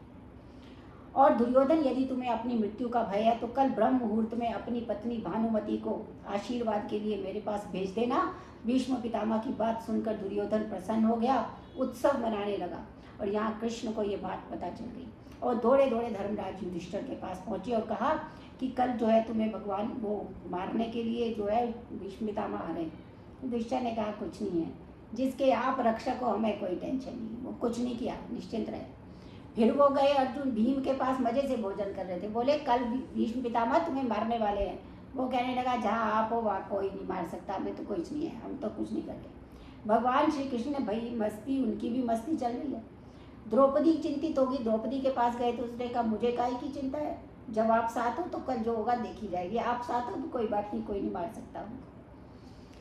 द्रौपदी ने, अर्जुन ने भी कुछ नहीं कहा। अर्जुन ने कहा अरे रहने दो, आप सारथी हो, कौन मारेगा मुझे, छोड़ो रहने दो। कोई भी नहीं सुन रहा था।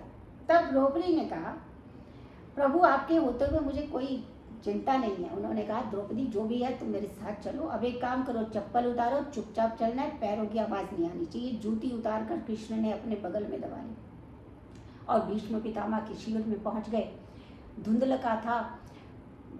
कृष्ण भगवान ने उसको ये आदेश दे रखा था कि तुम आवाज़ नहीं करोगी, घूंघट भी ऊपर नहीं उठाओगी और भीष्म पितामह के चरणों को पकड़ लोगी। जब तक कि वो तुम्हें अखंड सौभाग्यवती होने का आशीर्वाद न दे दें तब तक तुम अपना सिर मत उठाना।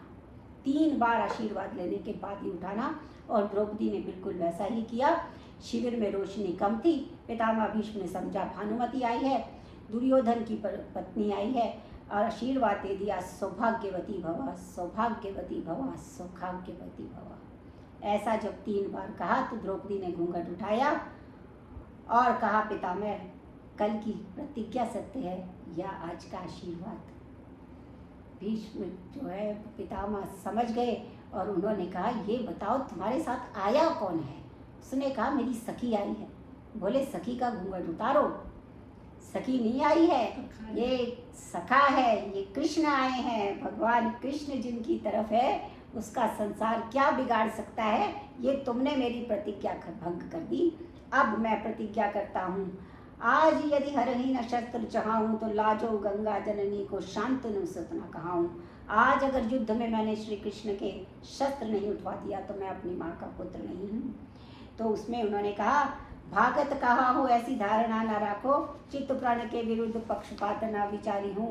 बनहु सारथी रथ हाँकनो मेरा नाम, न्याय के विरुद्ध युद्ध को नियम न विसारे हूँ। जो मैं एक बाप का तो सकल सपूत हूँ, मैं कहूँ पाती अस्त्र कर न धारी। पितामह कृष्ण कहते यदि मैं एक बाप का पुत्र हूँ तो अस्त्र हाथ में धारण नहीं करूँगा। आज महाभारत युद्ध प्रारंभ हुआ तो भीष्म पितामह ने सर्वप्रथम भगवान पर अस्त्र बरसाए, पर भगवान मुस्कुराते रहे। तो पितामह अर्जुन पर बाणों की वर्षा प्रारंभ कर दी। ऐसी बाण छोड़े कि दशों दिशाओं में अर्जुन को पितामह भीष्म ही दिखाई देने लगे और उनके बाण, इस बाण वर्षा को देख अर्जुन विह्वल हो गए। कहने लगे कृष्ण, हे कृष्ण माधव रक्षा करो, क्या कर रहे हो। अर्जुन की वेदना को देखा तो भगवान अपनी प्रतिज्ञा भूले रथ से कूद गए और रथ का पहिया उठाया और भीष्म पितामह को मारने के लिए दौड़े। और पितामह भीष्म ने धनुष छोड़ दिया और भगवान श्री कृष्ण के चरणों में प्रणाम किया और कहा कन्हैया अब बताओ तुम्हारे कितने पाप हैं। तो कृष्ण कहते हैं बोले घनश्याम सुनो भीष्म भगत राज मोहे जन्म देने वाले जग में अपार हैं। सिंधु खंभ धरणी परशान से प्रकट होत कहाँ लब बखानऊ मेरे अमित अवतार हैं। कऊ कहे वासुदेव देवकी को लाल हूँ, कऊ कहे नंद यशोदा को कुमार हूँ। जाको एक बाप बचावे निज लाज, सोई मेरी कौन लाज, मेरे बाप को 1000 हैं। पितामह भीष्म ने अंतिम समय भगवान के रास का स्मरण किया और अपने प्राणों को श्री कृष्ण के चरणों में विलीन कर दिया। वो बार बार बलिहारी जा रहे कि भगवान आपने एक भक्त की रक्षा के लिए दूसरे भक्त की अपनी प्रतिज्ञा तोड़ दी और दूसरे भक्त की प्रतिज्ञा रखने के लिए अपनी भी प्रतिज्ञा तोड़ दी। तो बोलिए भक्त वत्सल भगवान श्री कृष्ण की जय हो। इस प्रकार अब परीक्षित का धर्मराज युधिष्ठिर ने पितामह की अंत्येष्टि क्रिया की और तत्पश्चात पांडवों से आज्ञा लेकर श्री कृष्ण द्वारका प्रस्थान के लिए जाने लगे।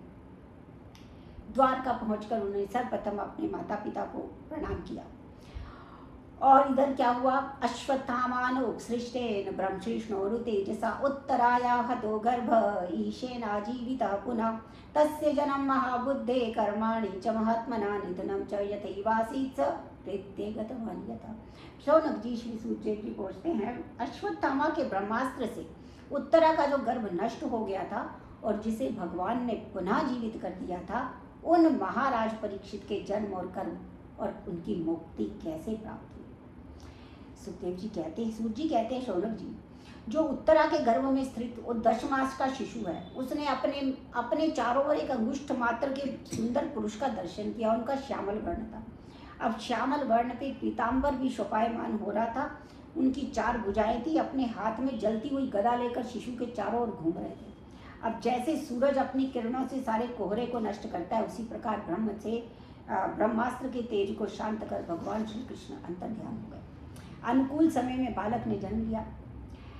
तो जन्म होते ही जिसकी गोद में जाता, परीक्षण करता कि गर्भ में मैंने जिस पुरुष को देखा था वो कहाँ गया, इसीलिए उनका नाम परीक्षित रख दिया।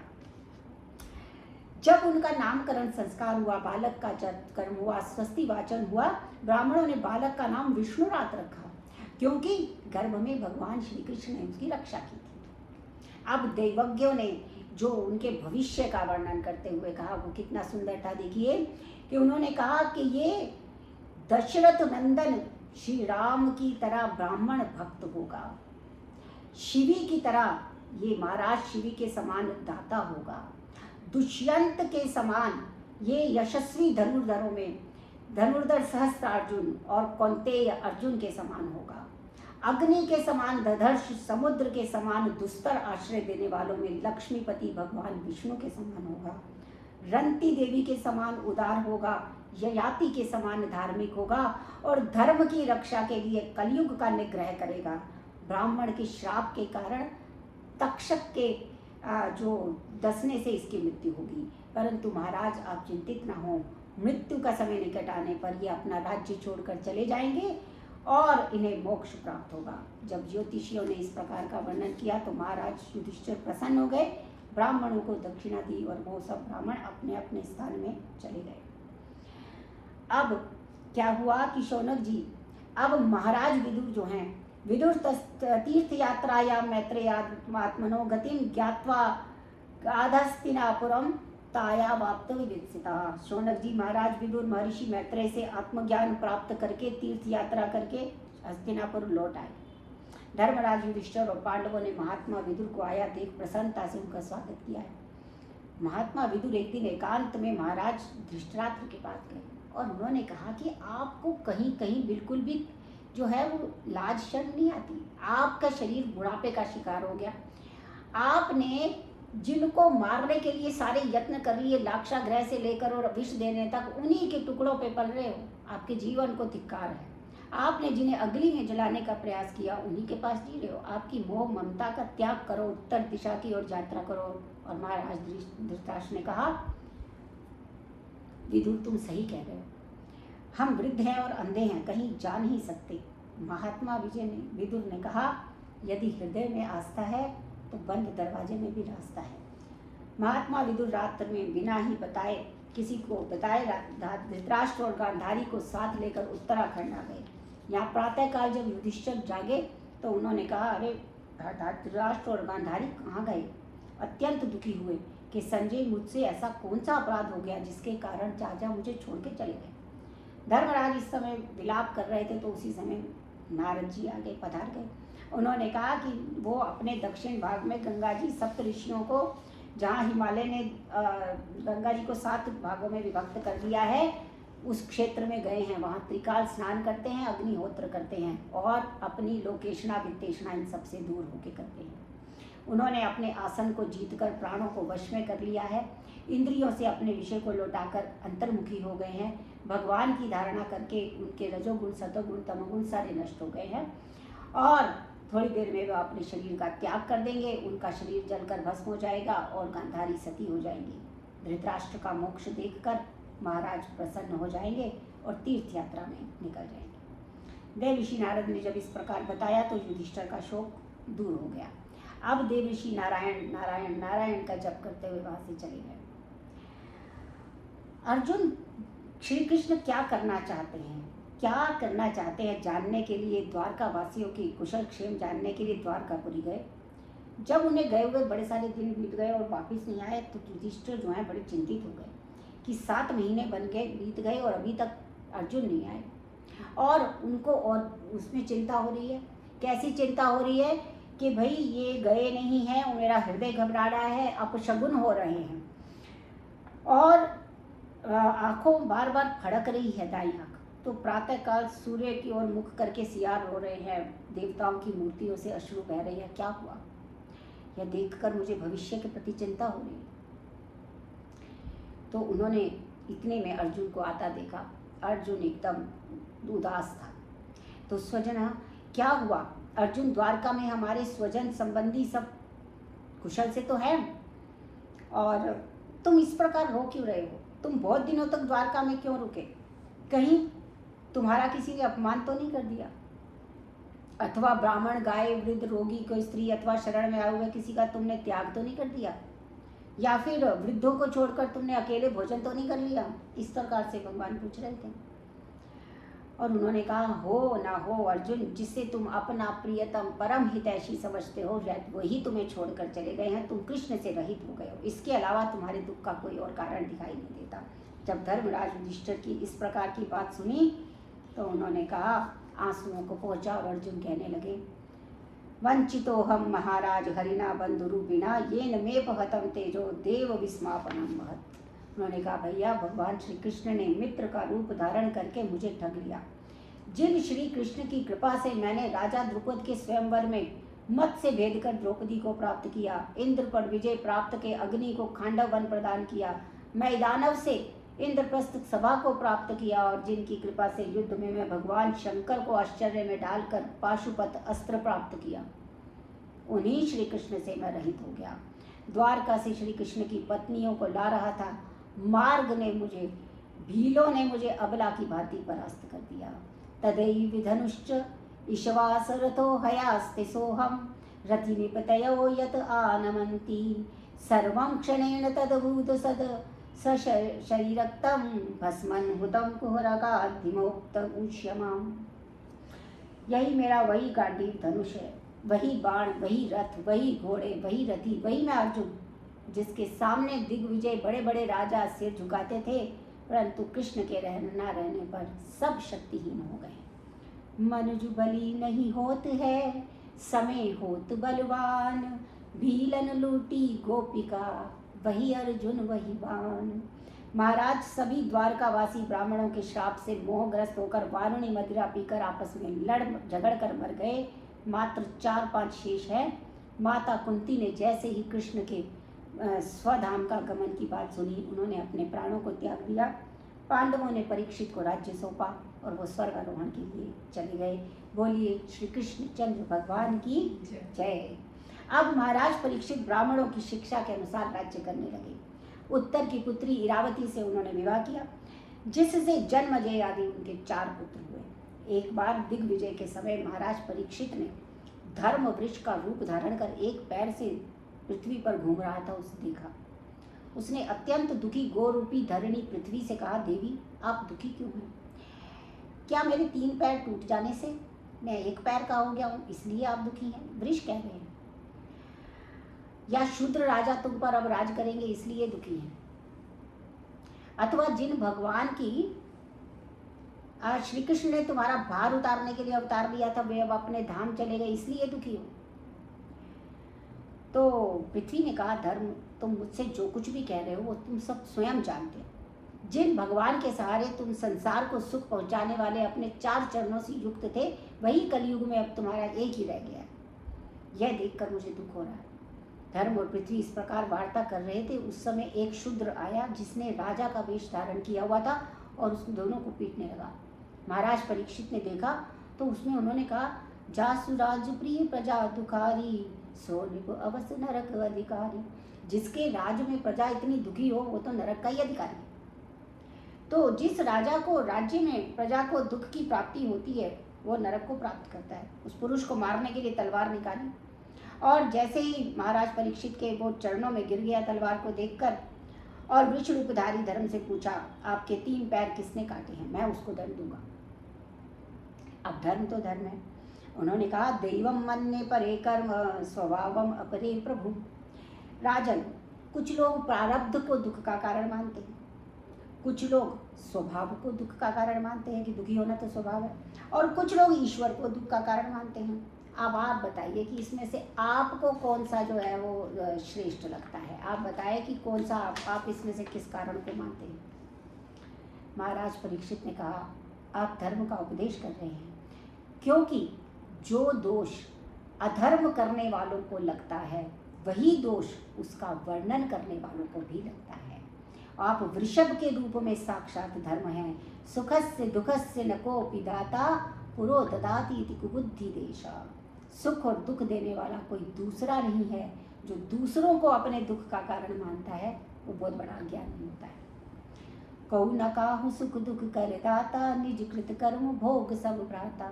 हे भ्राता, सब अपने ही कर्म का दुख सुख भोग रहे, कोई किसी को दुख नहीं देता। तपा शोचम दया सत्यम इति पादा कृति कृता अधर्मा शस्त्रयो भग्नः समय संगम मदस्तते। सतयुग में आपके तपस्या, पवित्रता, दया और सत्य, ये 4 चरण थे। उस समय अधर्म के अंश यानी कि अभिमान के कारण तपस्या का नाश हो गया, अशक्ति के कारण पवित्रता का नाश हो गया, मद के कारण दया का नाश हो गया, और इस समय मात्र आपका 4था चरण सत्य ही शेष बचा है। आप दुखी ना हो, मैं आपके 4 चरणों को पुनः स्थापित कर दूंगा। जो भगवान के स्वधाम गमन के पश्चात दुखी हैं, माता आप भी दुख का त्याग कर दीजिए, मैं उस दुष्ट पुरुष को दंड दूंगा। उसके पश्चात महाराज परीक्षित ने अपने चरणों में पड़े हुए कलयुग को देखा, और कलयुग को देखा तो विचार किया। शरणागत कहु जे तजहि निज अनहित अनुमान, ते नर पावंत पाप भये तिनहि बिलोकत हान। अब वो इसमें पड़ गए कि अगर शरणागति में कोई आया हुआ और उसे मार दिया जाए तो उसे राज्य से, लेकिन शरण में आए हुए का त्याग नहीं करना चाहिए। तो उन्होंने कहा कि ऐसा है, मैं तुम्हें मारूंगा नहीं, लेकिन तुम मेरा राज्य छोड़ के चले जाओ।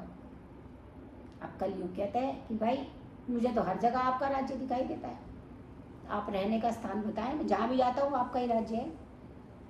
ठीक है, महाराज परीक्षित ने इसको रहने के 4 स्थान दिए। द्यूतम पानम स्त्रिय सूना यत्रा धर्मश्चतुर्विधा, पुनश्च या च महानाये जात रूप मदा प्रभु, ततो नृतम मदम कामम रजो वैरम च पंचकम। उन्होंने कहा, जहाँ जुआ सट्टा खेला जाता है वहाँ कलयुग झूठ के रूप में निवास करेगा, जहाँ मदिरा पान होता है वहाँ कलयुग मद के रूप में निवास करेगा, जहाँ व्यभिचार होता है वहाँ कलयुग काम के रूप में निवास करेगा, और जहाँ हिंसा होती है वहाँ कलयुग रजोगुण के रूप में निवास करेगा। कलयुग ने कहा, ये तो चारों आपके राज्य में है नहीं, मैं कहाँ रहूँ, ये तो चारों है नहीं। तो उन्होंने कहा, अच्छा 5वां स्थान धातु नाम अस्मि कांचनम स्वर्ण है। तो तब से इस कलयुग में सारे झगड़े किसके लिए हो रहे हैं? धन के लिए हो रहे हैं, क्योंकि कलयुग रहता ही किस में है?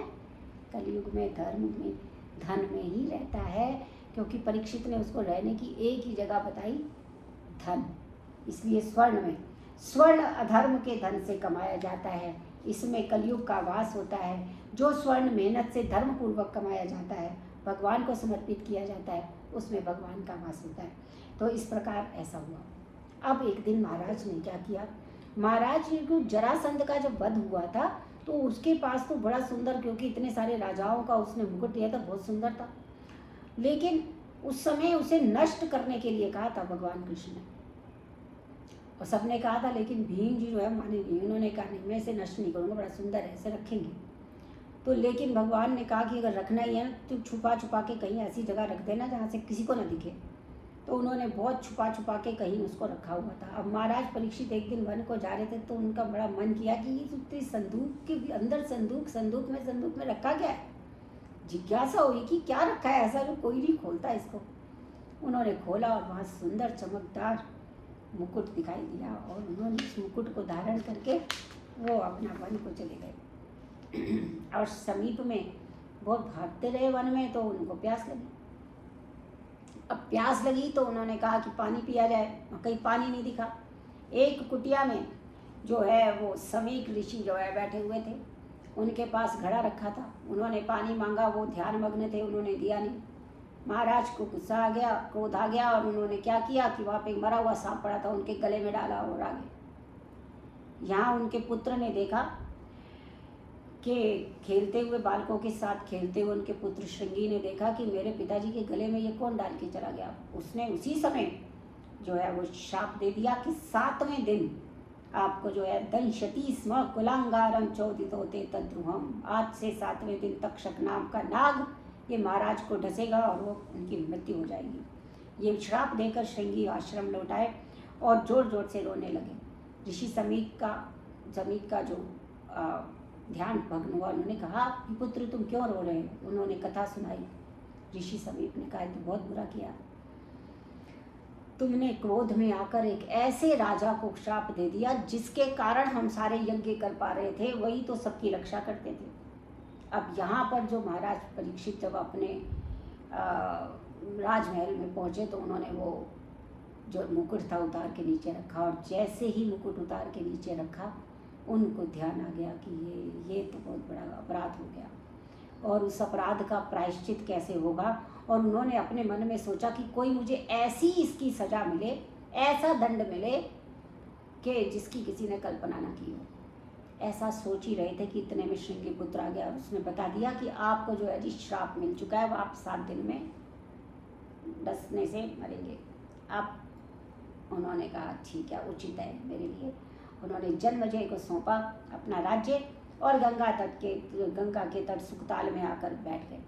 और रात्रि में जो अत्रि मुद्री वशिष्ठ च्यवन ये सब भरद्वाज विश्वामित्र और ये सब मुनि वहाँ पे पधारे। महाराज परीक्षित ने सबका स्वागत किया और कहा कि क्या करना चाहिए।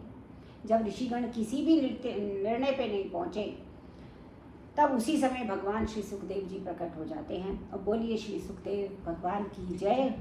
सुंदर षोडश वर्ण की उनकी अवस्था देखकर सुकोमल करकर्म और चरणावृंद थे, उन्हें देखते ही सभी ऋषिगण खड़े हो गए और उन्हें आसन पे बिठाया और सुखपूर्वक बैठ के क्या प्रश्न पूछा।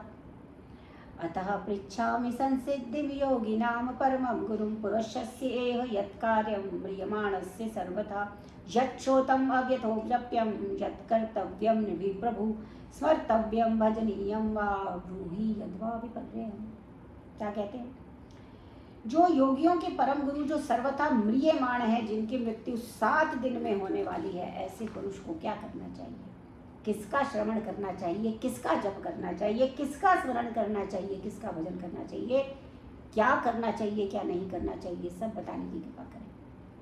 यहाँ से हमें ये ज्ञान लेना है कि हम सब म्रियमाण हैं, हमें मरना ही है, जाते से ही ध्रुवो मृत्यु। परंतु सिर्फ इतना ही है कि हमें ये नहीं पता कि वो कौन से 7 दिन हैं जिसके पश्चात हमें मरना है। लेकिन परीक्षित को पता था, पर म्रियमाण हम सब हैं। तो ये जो ज्ञान दिया जाएगा, इसके आगे जो भागवत का ज्ञान दिया जाएगा वो हम सब के लिए है, क्योंकि हम सब म्रियमाण हैं और किन्हीं 7 दिनों के बाद हमें मरना है। तो क्या करना है उसमें वो कहते हैं। उन्होंने बोला, बड़े खुश हो गए सुखदेव जी, कहा इतना सुंदर प्रश्न पूछा, क्योंकि ऐसा प्रश्न जो है वो शास्त्र में अनेक बातें करने की हैं, सुनाने की हैं, पर ये सबसे बढ़िया प्रश्न है। क्योंकि आत्म तत्व का जिनको ज्ञान नहीं है, जो गृहस्थी में फंसे हुए हैं, जिनको रात्रि सोने में और स्त्री में और जिनको कुटुंब के भरण पोषण में धन की चिंता में व्यतीत हो जाता है, वो प्रति क्षण मृत्यु की ओर अग्रसर होते हुए भी चेतते नहीं है। लेकिन जो तस्माद् भारत सर्वात्मा भगवान ईश्वरो हरि श्रोतव्यः कीर्तितव्यश्च स्मर्तव्यश्च इच्छता भयम्। उन्होंने कहा कि जो भी अभय पद को प्राप्त करना चाहता है वह पुरुष सदा सर्वदा सर्वात्मा भगवान श्री हरि की कथा का श्रवण करे, नामों का कीर्तन करे, नामों का स्मरण करे, अंत समय में भगवान नारायण की स्मृति बनी रहे, इसके लिए कार्य करे। इसीलिए वो उन्होंने कहा कि भाई जो अद्वैत सिद्धांत के आचार्य श्री मधुसूदन सरस्वती थे, वो एक बार वृंदावन आए और जैसे ही दृष्टि उनकी बिहारी पे पड़ी, कुंज बिहारी पे, वैसे ही वो कृष्ण के दीवाने हो गए। अद्वैत वेदांत की गलियों में भ्रमण करने वाले, आत्मराज्य को प्राप्त कर चुके वो कहने लगे मुझे गोप गोपियों के स्वामी श्री कृष्ण ने दृढ़तापूर्वक अपना भक्त बना लिया। परीक्षित वो कह रहे हैं कि मेरी भी जो निष्ठा थी ना निर्गुण ब्रह्म में थी, पर भगवान श्री कृष्ण की मधुर लीलाएं जब से मैंने पढ़ी मैं उनका दास हो गया। इसीलिए अब सब कुछ उन्होंने कहा कि तुम्हारे पास तो 7 दिन हैं, 7 तो बहुत होते हैं, क्योंकि एक सूर्यवंश में महाराज खटवांग हुए जब उन्हें पता चला कि उनकी आयु 48 मिनट शेष बची है, तो उन्होंने अपना सर्वस्व त्याग कर भगवान को प्राप्त कर लिया। तो परीक्षित, जन्म मृत्यु का समय निकल जाए तो उस समय घबराएं नहीं, ममता को काट के घर से निकलकर तीर्थ में आ जाएं, वहाँ पवित्र जल में स्नान करें, एकांत में आसन बिछाकर और दृढ़तापूर्वक बैठ जाए और भगवान का ध्यान करें। अब वो कैसे बता रहे हैं कि किस प्रकार से भगवान की विराट जो है वो भौतिक, कैसे भौतिक रूप में वो सब जगह पे विराट है। तो उन्होंने कहा पातालमेतस्य ही पादमूलम, पाताल जो है वो विराट भगवान के तलवे हैं, रसातल पंजे हैं, महातल एड़ी है, एड़ी के ऊपर की गांठ है, और तलातल सुतल घुटने हैं, वितल अतल दोनों जंघा हैं, नाभि तक, नाभि से नीचे का स्थान भूलोक और छाती स्वर्गलोक है, गला महरलोक है, मुख जनलोक है, ललाट तपोलोक है और मस्तक सत्यलोक है। ब्राह्मण विराट भगवान के मुख है, क्षत्रिय भुजाएं हैं जैसा, वैश्य जंघा है, शूद्र भगवान के चरण है। इस प्रकार संपूर्ण ब्रह्मांड भगवान का ही स्वरूप है, इसलिए सर्वत्र भगवान का ही दर्शन करें। सांसारिक पदार्थों के लिए अधिक परिश्रम ना करें, क्योंकि भाग्यवशात जिनकी भाग्यवश जिनकी प्राप्ति हो जाती है वो स्वतः हो जाएगी। आयु कर्म च चित्तम विद्या निधनम एव च पंचेतान्यपि सृज्यन्ति गर्भस्थसेव देहिना। उन्होंने कहा देखो, आयु, विद्या, धन, मृत्यु, इन 5 का निर्माण तो गर्भ में ही हो जाता है, तो इसमें तुम्हें कुछ नहीं करना है। सत्यांशितो किम कशिको। अब वो कहते हैं कि भाई देखो ऐसा है, तुम्हें क्या क्या वो बता रहे हैं, सबके लिए बता रहे हैं, ये हम सिर्फ परीक्षित को नहीं बता रहे। क्या बता रहे हैं कि पृथ्वी पर सोने पे ही जब काम चला जाता है तो इतने बड़े बड़े गद्दों की, पलंग की क्या आवश्यकता है, प्रयास करने की क्या आवश्यकता है। भुजाएं होती है हमारे पास, उसके ऊपर सिर रख के सो सकते हैं, तकिए की कोई आवश्यकता नहीं है। हमारे पास अंजलि है जब अपने हाथों की, तो हमें पात्र की आवश्यकता नहीं है। चीर वलकल पहनकर जब काम चल जाता है तो वस्त्रों का कोई प्रयोजन नहीं है। तो उन्होंने कहा देखो तुम प्रकृति की ओर देखो, क्या चीर वलकल नहीं मिलते, क्या वृक्षों ने फल फूल देना बंद कर दिया है, क्या भिक्षा नहीं देते वृक्ष में, क्या नदियों का जल सूख गया है, क्या शरणागत की रक्षा करना छोड़ दिया भगवान ने। अगर ये सब है तो विद्वान लोग ये धन के पीछे क्यों भागते हैं, ये क्यों इस सब के पीछे पीछे किसी किसी को मद में अंधे हो रहे हैं। तो उन्होंने कहा कि मैं तुम्हें बताता हूँ कि एक अलमस्त संत थे, शमशान में रहते थे। अब सारे जो थे सब लोग आके उनको बोलने लगे कि आप शमशान में रहते हैं, अकेले क्यों रहते हैं, चलो नगर में चलो। उन्होंने कहा नहीं, मैं संत हूँ, मैं यहीं रहूँगा। उन्होंने कहा मैं आपके लिए तकिया वकिया कुछ इंतजाम कर देते हैं। तो वो कहते हैं नहीं नहीं, हम तो ज़मीन पे रहते हैं, अपने हाथों को ही सिराना बनाते हैं, हमारा गद्दा तकिया साथ ही रहता है। तो श्री सुखदेव जी राजा परीक्षित से कहते हैं कि कुछ भक्त जो हैं वो भगवान को अपने हृदय में ध्यान करते हैं। भगवान का स्वरूप प्रदेश मात्र का है, सुंदर 4 भुजाएं हैं, शंख चक्र गदा पद्म धारण करते हैं और प्रसन्नता से युक्त उनका मुखारविंद है और सुंदर कमल के समान विशाल नेत्र है। शरीर पे पीताम्बर शोभायमान हो रहा है, वक्ष स्थल पर मुरली सुनहरी जो श्रीवत्स की रेखा है, गले में कौस्तुभ मणि वनमाला शोभायमान हो रही है। परीक्षित, जब तक भगवान में मन स्थिर ना हो तब तक भगवान के एक एक अंग का ध्यान करो। वास्तव में ये जो विराट स्वरूप बताया है, ये क्यों बताया है? विराट स्वरूप इसलिए बताया है क्योंकि ये जो हम सारे भौतिक लोग हैं, हमारी चक्षु स्थूल है, तो हमारा जो सारा कुछ है ना, हमारी चक्षु वो पदार्थ तक ही सीमित है। जो पदार्थ हमें दिख रहा है केवल वहीं तक हमारी दृष्टि जाती है, उसके आगे की सूक्ष्म का ज्ञान नहीं है। इसलिए भगवान के विराट स्वरूप अपने अवतारों में कभी प्रकट नहीं करते।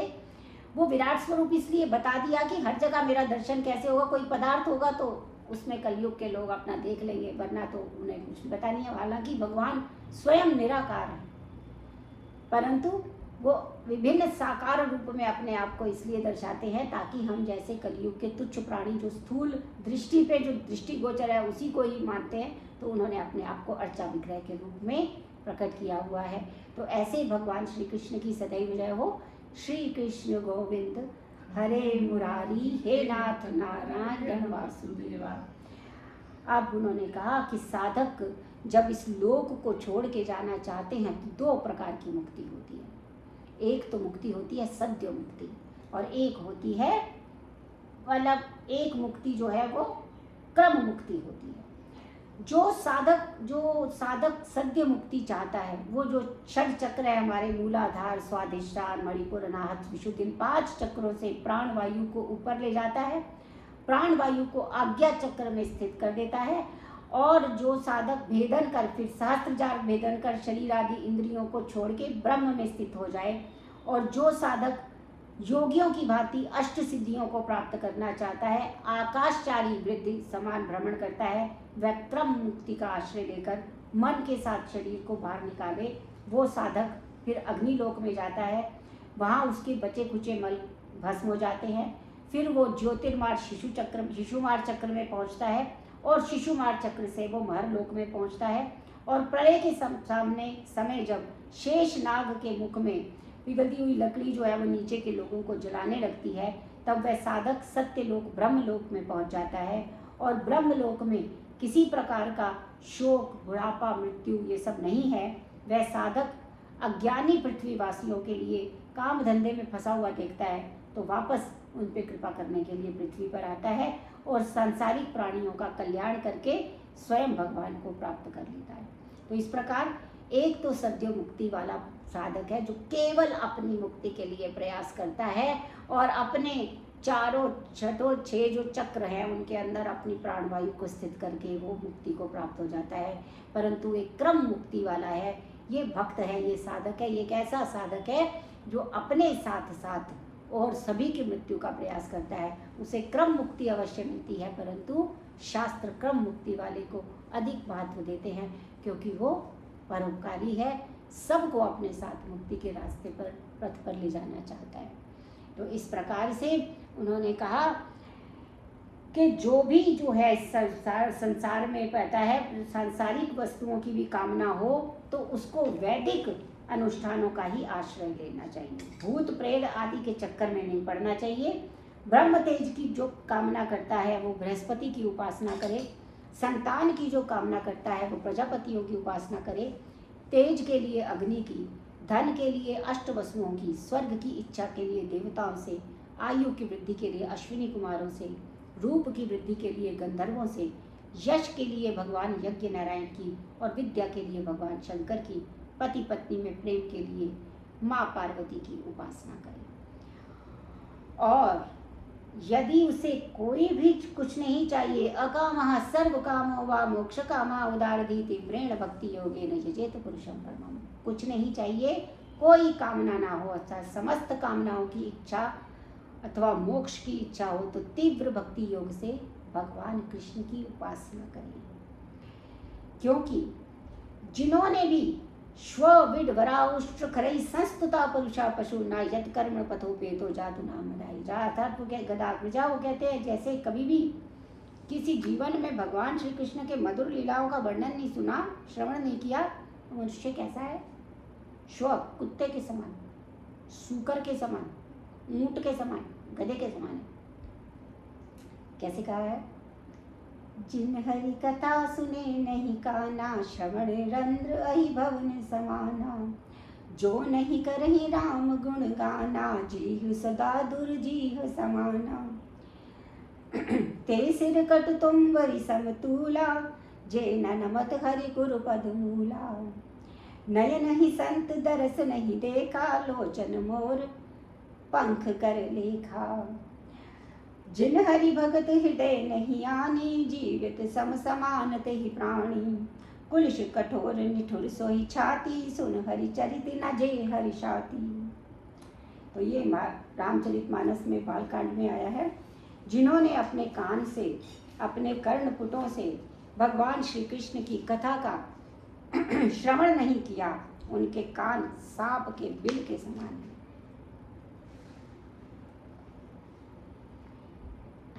अपनी वाणी से भगवान श्री हरि के गुण चरित्रों का वर्णन नहीं किया। उनकी जीभ मेंढक की जीभ के समान है, जो मात्र बकवाद करने के लिए है। जिनका सिर संत और भगवान के चरणों में नहीं झुकता, वह सिर्फ कड़वी तुम्बी के समान है। और जिन्होंने अपने नेत्रों से भगवान के पवित्र तीर्थों का दर्शन नहीं किया, उनकी आंखें मोर के पंख में बनी हुई आंखों के समान है। जिनमें भगवान की भक्ति का प्रादुर्भाव नहीं हुआ, वह जीते जी शव के समान है। और जिसका हृदय भगवान के मधुर चरित्र को सुनकर हर्षित नहीं होता, वह हृदय कठोर पत्थर के समान है। श्री कृष्ण गोविंद हरे मुरारी, हे नाथ नारायण वासुदेवा, हे नाथ नारायण वासुदेवा, हे नाथ नारायण वासुदेवा। राजा परीक्षित श्री सुखदेव जी से प्रश्न करते हैं, भगवान श्री हरि अपनी माया से किस प्रकार ये जगत की सृष्टि करते हैं। अब सुखदेव जी मंगलाचरण करते हैं। अब तक सुखदेव जी ने कभी मंगलाचरण नहीं किया। अब वो जब सृष्टि का वर्णन करने जा रहे हैं तो मंगलाचरण कर रहे हैं। भगवान परीक्षित ने सृष्टि के विषय में प्रश्न पूछा है। अब सुखदेव जी कहते हैं, ये क्या प्रश्न पूछ लिया तुमने, क्योंकि अभी तक तो सारा वर्णन ठीक था। मैं जैसे ही सृष्टि का वर्णन करूंगा, वहाँ तो सत्व रजस तमस मेरे पीछे पड़ जाएंगे। इसलिए मुझे मंगलाचरण करना आवश्यक है कि कहीं इनका वर्णन करने में मतलब मैं फंस ना जाऊँ। तो वो कहते हैं कि जैसे उदाहरण दिया कि जैसे कटहल काटने से पहले छुरी के ऊपर थोड़ा स्नेह लगा लेते हैं ताकि कटहल आराम से कटे और उस पर चिपके नहीं।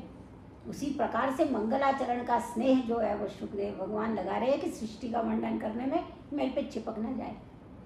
तो इसलिए भगवान से कहते, भाई मेरे को इसमें फंसाना नहीं, प्रश्न पूछा है तो उसी का उत्तर दे रहा हूँ। तो कैसे प्रणाम कर रही हूँ। नमः परस्मै पुरुषाय भूयसे, सुदत भवन स्थान निरोध वीरया, गृहीत शक्ति तृतीयाय देहिनाम अंतर्भवायानुप्रक्ष्य वर्त्मने, यत् कीर्तनं यत् स्मरणं यदीक्षणं यद् वन्दनं यद् श्रवणं यदर्हणं, लोकस्य सद्यो विधुनोति कल्मषं, तस्मै सुभद्र शंसे नमो नमः। कहते हैं उन परम पुरुष भगवान जो इस सब जगत की उत्पत्ति स्थिति और संहार करने वाले हैं, लीला के रूप में ब्रह्मा विष्णु महेश इन तीनों रूपों को धारण करते हैं, प्राणियों में अंतर्यामी रूप से विराजमान हैं, उन परम ब्रह्म परमात्मा को मैं नमस्कार करता हूँ। और जिन भगवान श्री हरि का कीर्तन स्मरण दर्शन श्रवण पूजन और प्राणियों के कल्मश को पापों को शीघ्र नष्ट कर देता है, उन पवित्र कीर्ति भगवान को मैं बारंबार प्रणाम करता हूँ। परीक्षित, जो प्रश्न तुमने पूछा वही प्रश्न देवर्षि नारद ने ब्रह्मा जी से भी पूछा था, क्योंकि एक बार उन्होंने ब्रह्मा जी को अपना ध्यान लगाते हुए देखा। तो उन्होंने कहा कि आप ये नेत्र बंद करके, नारद जी पूछते किसका ध्यान कर रहे हैं आप, जो सृष्टि को बनाया, सारे नक्षत्र ये सब। तो ब्रह्मा जी कहते हैं ये मैंने कुछ नहीं किया, ये सारे ग्रह नक्षत्र सारे सब क्या है, नारायण के प्रकाश से प्रकाशित होते हैं।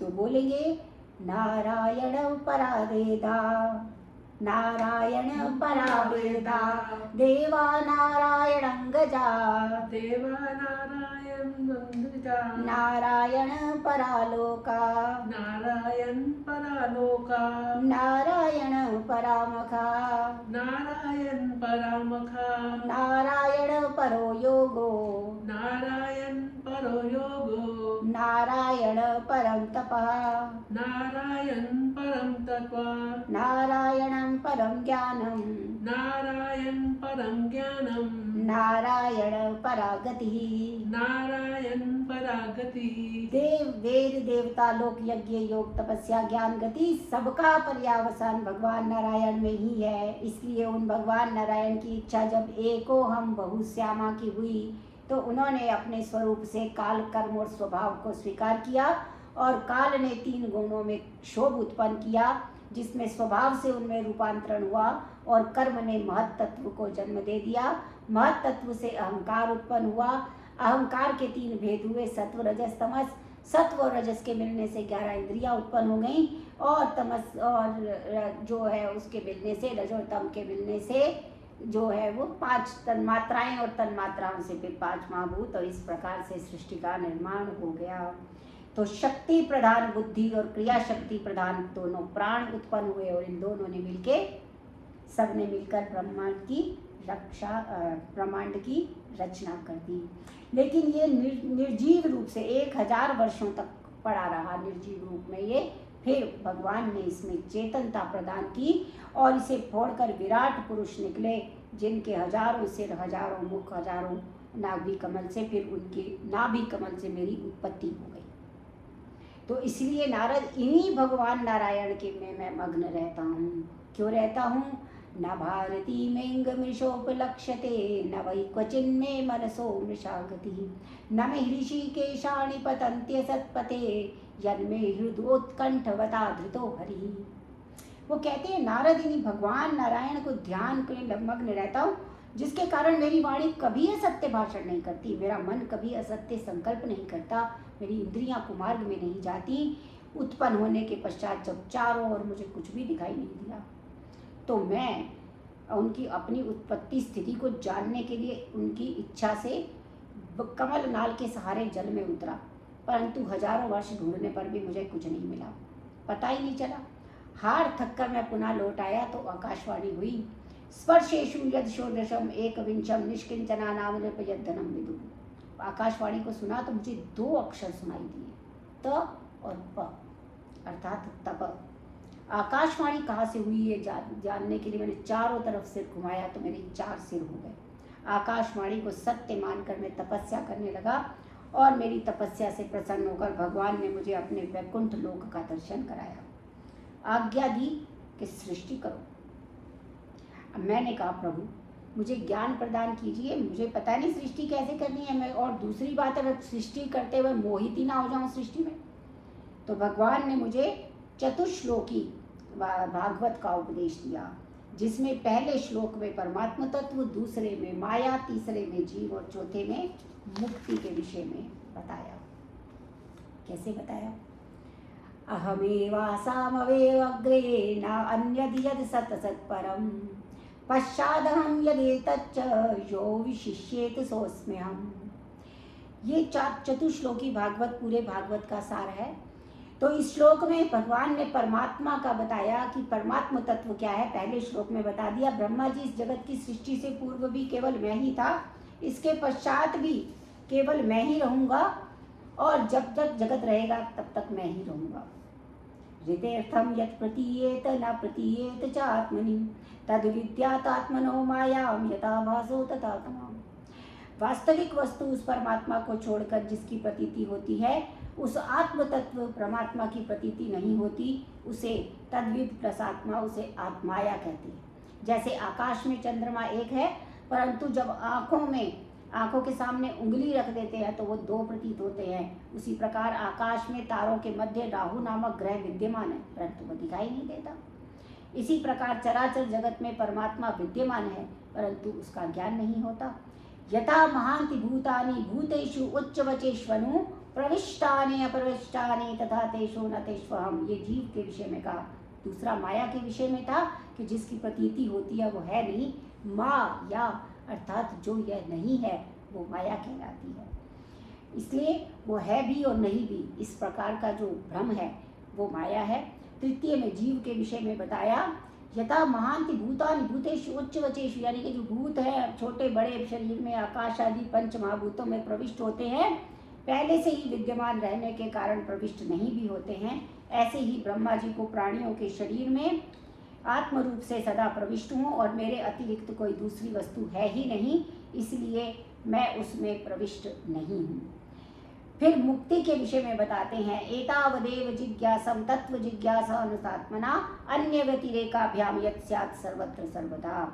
यह ब्रह्म नहीं, यह ब्रह्म नहीं, नेति नेति करके जिसे वेदों ने बताया है, उन्होंने कहा यह ब्रह्म है, ये ब्रह्म है, ये ब्रह्म नहीं है। इस प्रकार की अन्वय व्याप्ति से जो सिद्ध होता है सर्वदा सर्व जगह पर विद्यमान है, वह ब्रह्म तत्व है।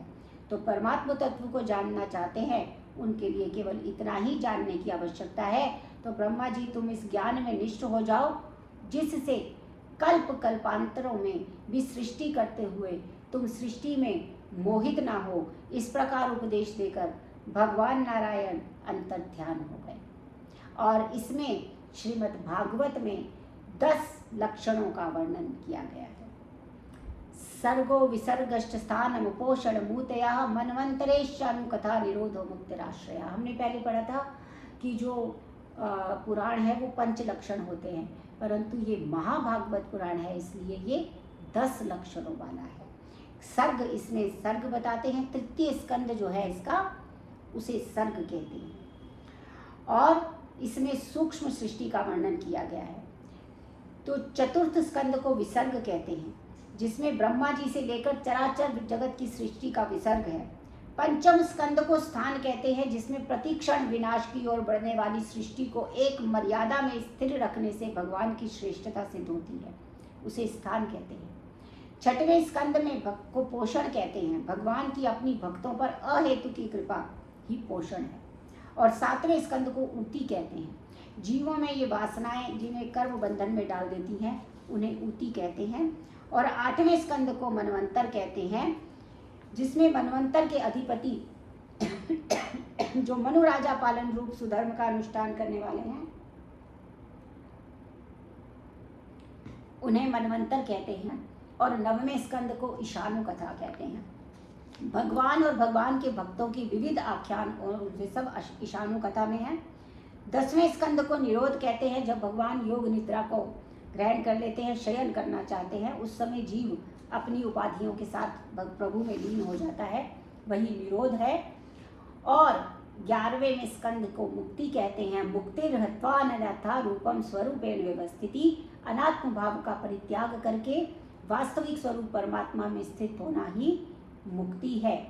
और 12वें स्कंद का आश्रय करके कहते हैं कि इस जगत की उत्पत्ति और प्रलय जिस तत्व से प्रकाशित होता है वह परम ब्रह्म ही सबका आश्रय है।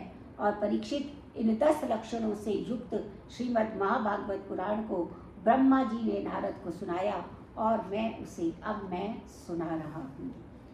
तो अब हम यहाँ पर अल्प विराम में कुछ भजन कहेंगे और फिर पुनः जो है आगे पाठ की ओर करेंगे।